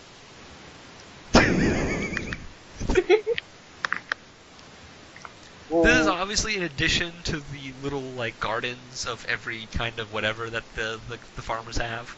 Wait, so are we doing a 3-field system, or are we dividing it into strips like they do in Russia? Man, it's up to you. You're the fucking lord. Alright, well, the Russian system isn't very efficient, even though the peasants think it's fair. So what we're going to do is we're going to have the arable land divided into 3 large fields, one planted in autumn with winter wheat and rye, the second one with peas and lentils and beans, and then the third one's going to be fallow to allow the soil to like regain its nutrients, and then when we rotate the fields, each field's going to be used differently. So food agriculture, not cash crops. I mean, Manfred We'll do one. recommends cash crops. alright, we'll trade out, hang on. I like how I'm like, agricultural report here. Like, Yeah, I mean, what's doing pretty well right now? Like, do they need cotton? everyone looks at you and they go, potatoes. You guys can like grow potatoes here. You can grow potatoes anywhere. Potatoes trade grow out- really well. We'll trade out the lentils and beans for potatoes then. Lots of potatoes. It's a great source of nutrients, potatoes. You just want your vodka, don't you? Maybe a little bit. Okay. No, definitely rye for the whiskey. Yeah. Well, I can sell whatever's left over that they don't want to eat anyway. So. Yep, that's what I'm gonna set up. Adam, do you have my total gold? I don't have your total gold. I thought you were keeping up. You said you were keeping track of it. Oh, well, I lost the sheet. I lost the sheet to a dog ripping up my notebook. Hey, Gnome. I have 235 gold right now, and since I feel bad for the way I treated you earlier, I'm gonna give you that 10 gold that I did promise you. Oh, by the way, I know how much gold you have. It's right here. You have 320 right now. I'm still at 320. Yeah, because remember you lost a bunch and then you got some back? And Oh then yeah, and then I tried to recoup my losses. Okay.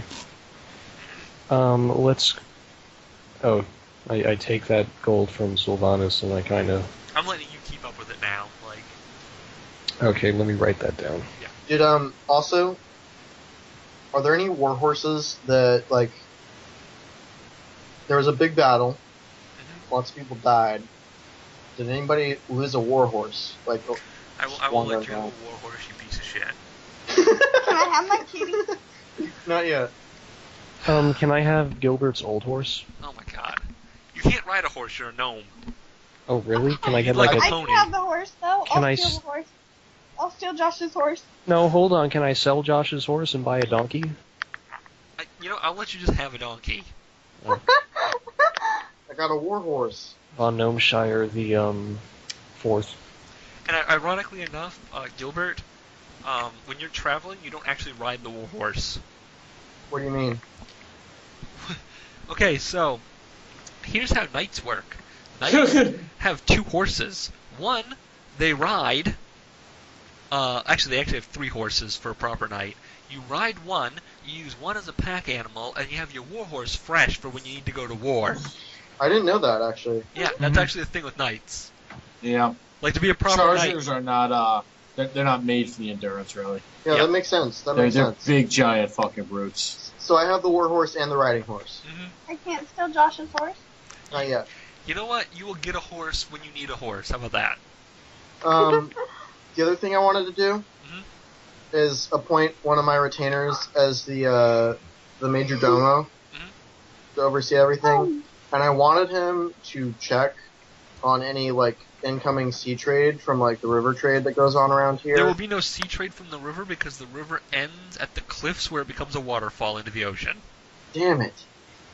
Can I go swimming in the waterfall area? No, you die. Would I though? I have a lot of. All right, well, ask him to make sure that he checks up on local caravans to see if they're importing any elephants, because I've heard of one and I kind of want one. You're not getting an elephant. That's the line, brah. Can I have a Pegasus when I get a horse? Oh my god. You people are the greediest fucking party.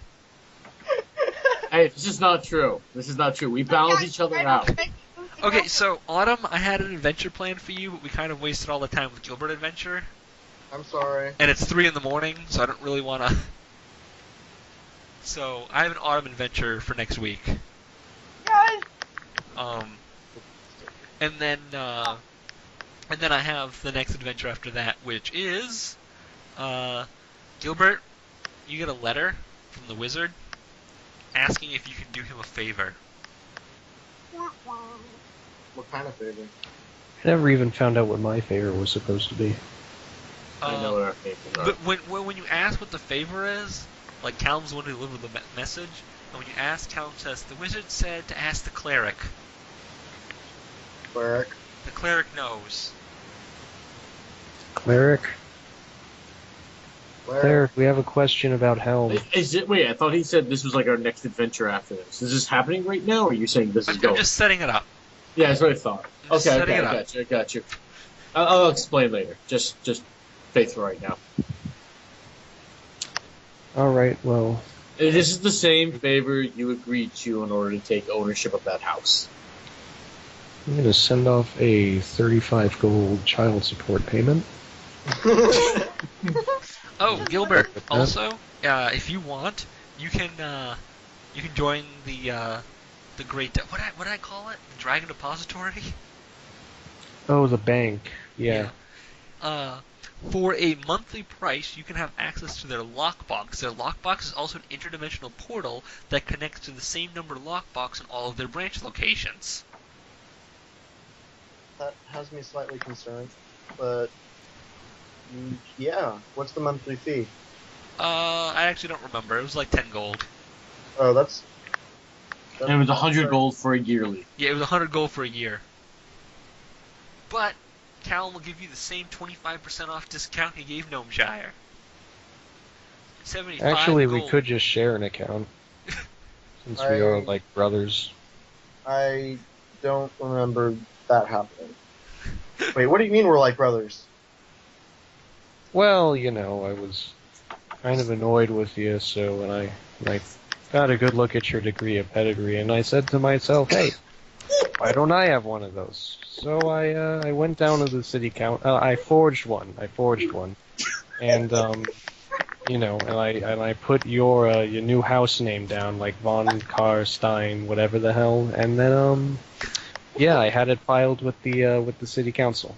So let me get this straight.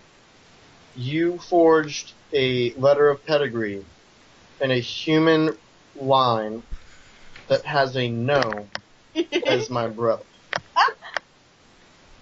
apparently. Is that what you're telling me? Hey, you know, you don't share any blood with Callum, but you got the Von Karstein thing going on, so I said, hey, why the fuck not? I'm not talking to you. Well, hey, man, that's no way to treat your family. Where is this? Where's this pedigree letter? Oh well, I don't know. It's all filed away in the city town council hall. Silvanus stalks off towards the city council. It's filed in triplicate. You can't change the past. You can only shape the future. This is what Chorus would do. Jesus. Wow. You can't say that. So, Callum kind of stops you and says, hey, man, you need to talk about this. Talk about what? Talking to Silvanus. Oh. And the fact that his fucking cousin is a goddamn monster. So Yeah, he's what is talking up to Silvanus or he's talking to the gnome? Silvanus. Oh, okay. Oh, my cousins are great. Yeah, because they're shacking up with Snow White. Those are dwarves. Anyways, Callum That's goes, really racist. I glare at Nina. Silvanus, damn it. Yeah, Silvanus wants to know what happened. that's Callum's asking you what happened. I don't know what happened. Last time I saw him, he was fine. He was setting off to be a knight like I am. And then he turned out, like, so much more badass. Like, he really like, try to replicate what happened over there. That was pretty intense. He says, well, why don't you tell me about him? This is my job. Sure it is. Do it. You got it. You know how to write. Well, he was always a headstrong fellow. He really had the support of my family, and I did not. And well, we all thought that he was going to be a great paladin someday. He You ever turned out. practice? Make an insight check real quick. Yeah. I don't even know what my insight rank is. I think it's +2, right? +1. +1, yeah. Okay. 12. Okay. You kind of get the feeling that Callum's asking for another reason. Oh, what do you really want to know? And he just kind of sighs and he says, "Have I ever told you about my father?" Not really.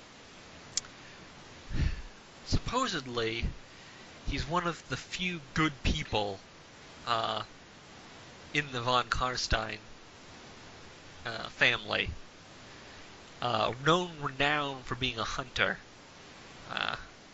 Otto von Karstein. Oh, really? That guy? I remember that. Instead of Autobahn. And I just know what it's like to have darkness in the family. And I thought you could use a friend. No. You already have one. In me. And then they just kind of like bro fist. Bro fisting is peasantry. Alright. So We clasp hands and shake towards you. awesome. So they shake, and then Callum kind of looks around and goes, "So what about that elf chick, huh?" Silvanus kind of smacks him on the cheek a little bit. Roll for initiative.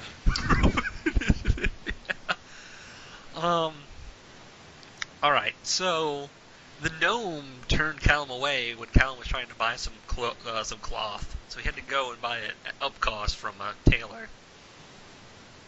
It was a bad time, don't ask. Like, literally the last, 30 or 20 minutes of that call were that was a scramble. Yeah. So, Callum kind of looks over and says, "Yeah, I have a whole wardrobe that I made for you as my champion. All the family colors and things of that nature." And then he kind of looks over and he's like, "And I got a gift for her too." As he looks over at Nina. Uh-oh. What kind of gift? That's a very good question. Do me a favor. Roll a d6. Me or One. him? Her, Nina, Oh. Me? Oh, okay. on him. 5. Okay. So he kind of walks over and hands you a little package, and as you open it, you notice that it is a pair of, is like this wonderful silk, I don't know, clothing item of some sort. You didn't buy me underwear, right? No, it's not underwear. This relates deliberately to what the dwarf bought. It is clothing that will actually... It's like a pair of silk pants and like a silk blouse, right? And it actually will change shape and color with your kind of mood and want. So if you want, it can be, if you're running through Briar and you don't want to get your clothes stuck on shit, it can be, super tight. If you need it to be loose for free-flowing motion, it can be loose, it can change shape to whatever. You can do all that fun stuff. Awesome. Yep. Enchanted clothes. Does You're it add my anything to you are my armor? guinea pig for magic items, by the way, Autumn. Me? Yeah. Really? Why? Because you kind of sneak around a lot, and you do a lot of stuff that's not just, I'm gonna fight people. So for some of the weird magic items, I can give it to Autumn and see how it works out. That works. I don't Yeah. mind. Does it do anything to my armor? No. A matter of fact, it takes away your armor. You can either wear it or armor. Hmm. Your armor, by the way, without, if you're not wearing armor, your AC is actually it's 10 plus your Constitution modifier. Oh, okay. So it's 10, but I have a +1 ring, so it's 11. Yep, so you would have an 11 wearing just that. Okay. I have a whole chart, which I'll get into next time. I actually rolled this item on the chart of, like, minor magic items as a chart in the DM manual. And I have the results written down of what I just rolled, but I'm going to have to actually check to see what those are later. I don't want to do it tonight. I'm fucking tired. Like, I don't want to go and look and read. So, it will do other things. I mean, to my knowledge, it's all, like, it's nothing that's going to affect what the item does. I'll let you do, and also with the item too, and I encourage this to everybody, by the way, I will let you do, if you can figure out a way to use it in other ways that I haven't thought of necessarily, because it changes form, right? Yeah. I will give you advantage, bonus, whatever on other rolls if there's a, kind of ingenious way of using it, you know what I'm saying? Yeah. Wait, if it changes form and can't it change into armor? Well, no, it changes form like appearance. Okay. So, like, if you were running down the street and someone was chasing you, you could, like, turn the corner and it would change from, like, a silk blouse to, like, a silk, I don't know, belly shirt or something like that. Like, it changes subtly, not, like, a huge... Like, it's a silk shirt that's still going to be a silk shirt. Mm-hmm. You know. Okay. Yay. Yeah. And as long as he's infatuated with you, you'll keep getting magic presents. Yes! Until a younger wood elf comes along with bigger tits and... More of a bloodthirsty personality. Yeah. Even more bloodthirsty. This one's gonna have killed 2 children. Autumn will just kill her, and then no problems. Or until Gilbert marries him off to Baroness Skeplin. Seriously. I feel like Silvanus would actually want him to just marry the peasant, all the work stuff, so he can keep the Baroness for himself. That's not how Silvanus thinks. Not anymore, at least. No, that's not how he thought when he proposed the idea originally. Sure. Sure. Alright. He wasn't thinking I can sneak into the Baroness's bed when Kellen's not looking. Oh. You're gonna sneak into the Baroness's bed? Yeah. Von Gnomeshire offers to accompany you? I'm not. Silvanus is. Oh, Silvanus You guys is. are gonna have a threesome with 2 guys. How fun. No, thank you. Alright, Adam's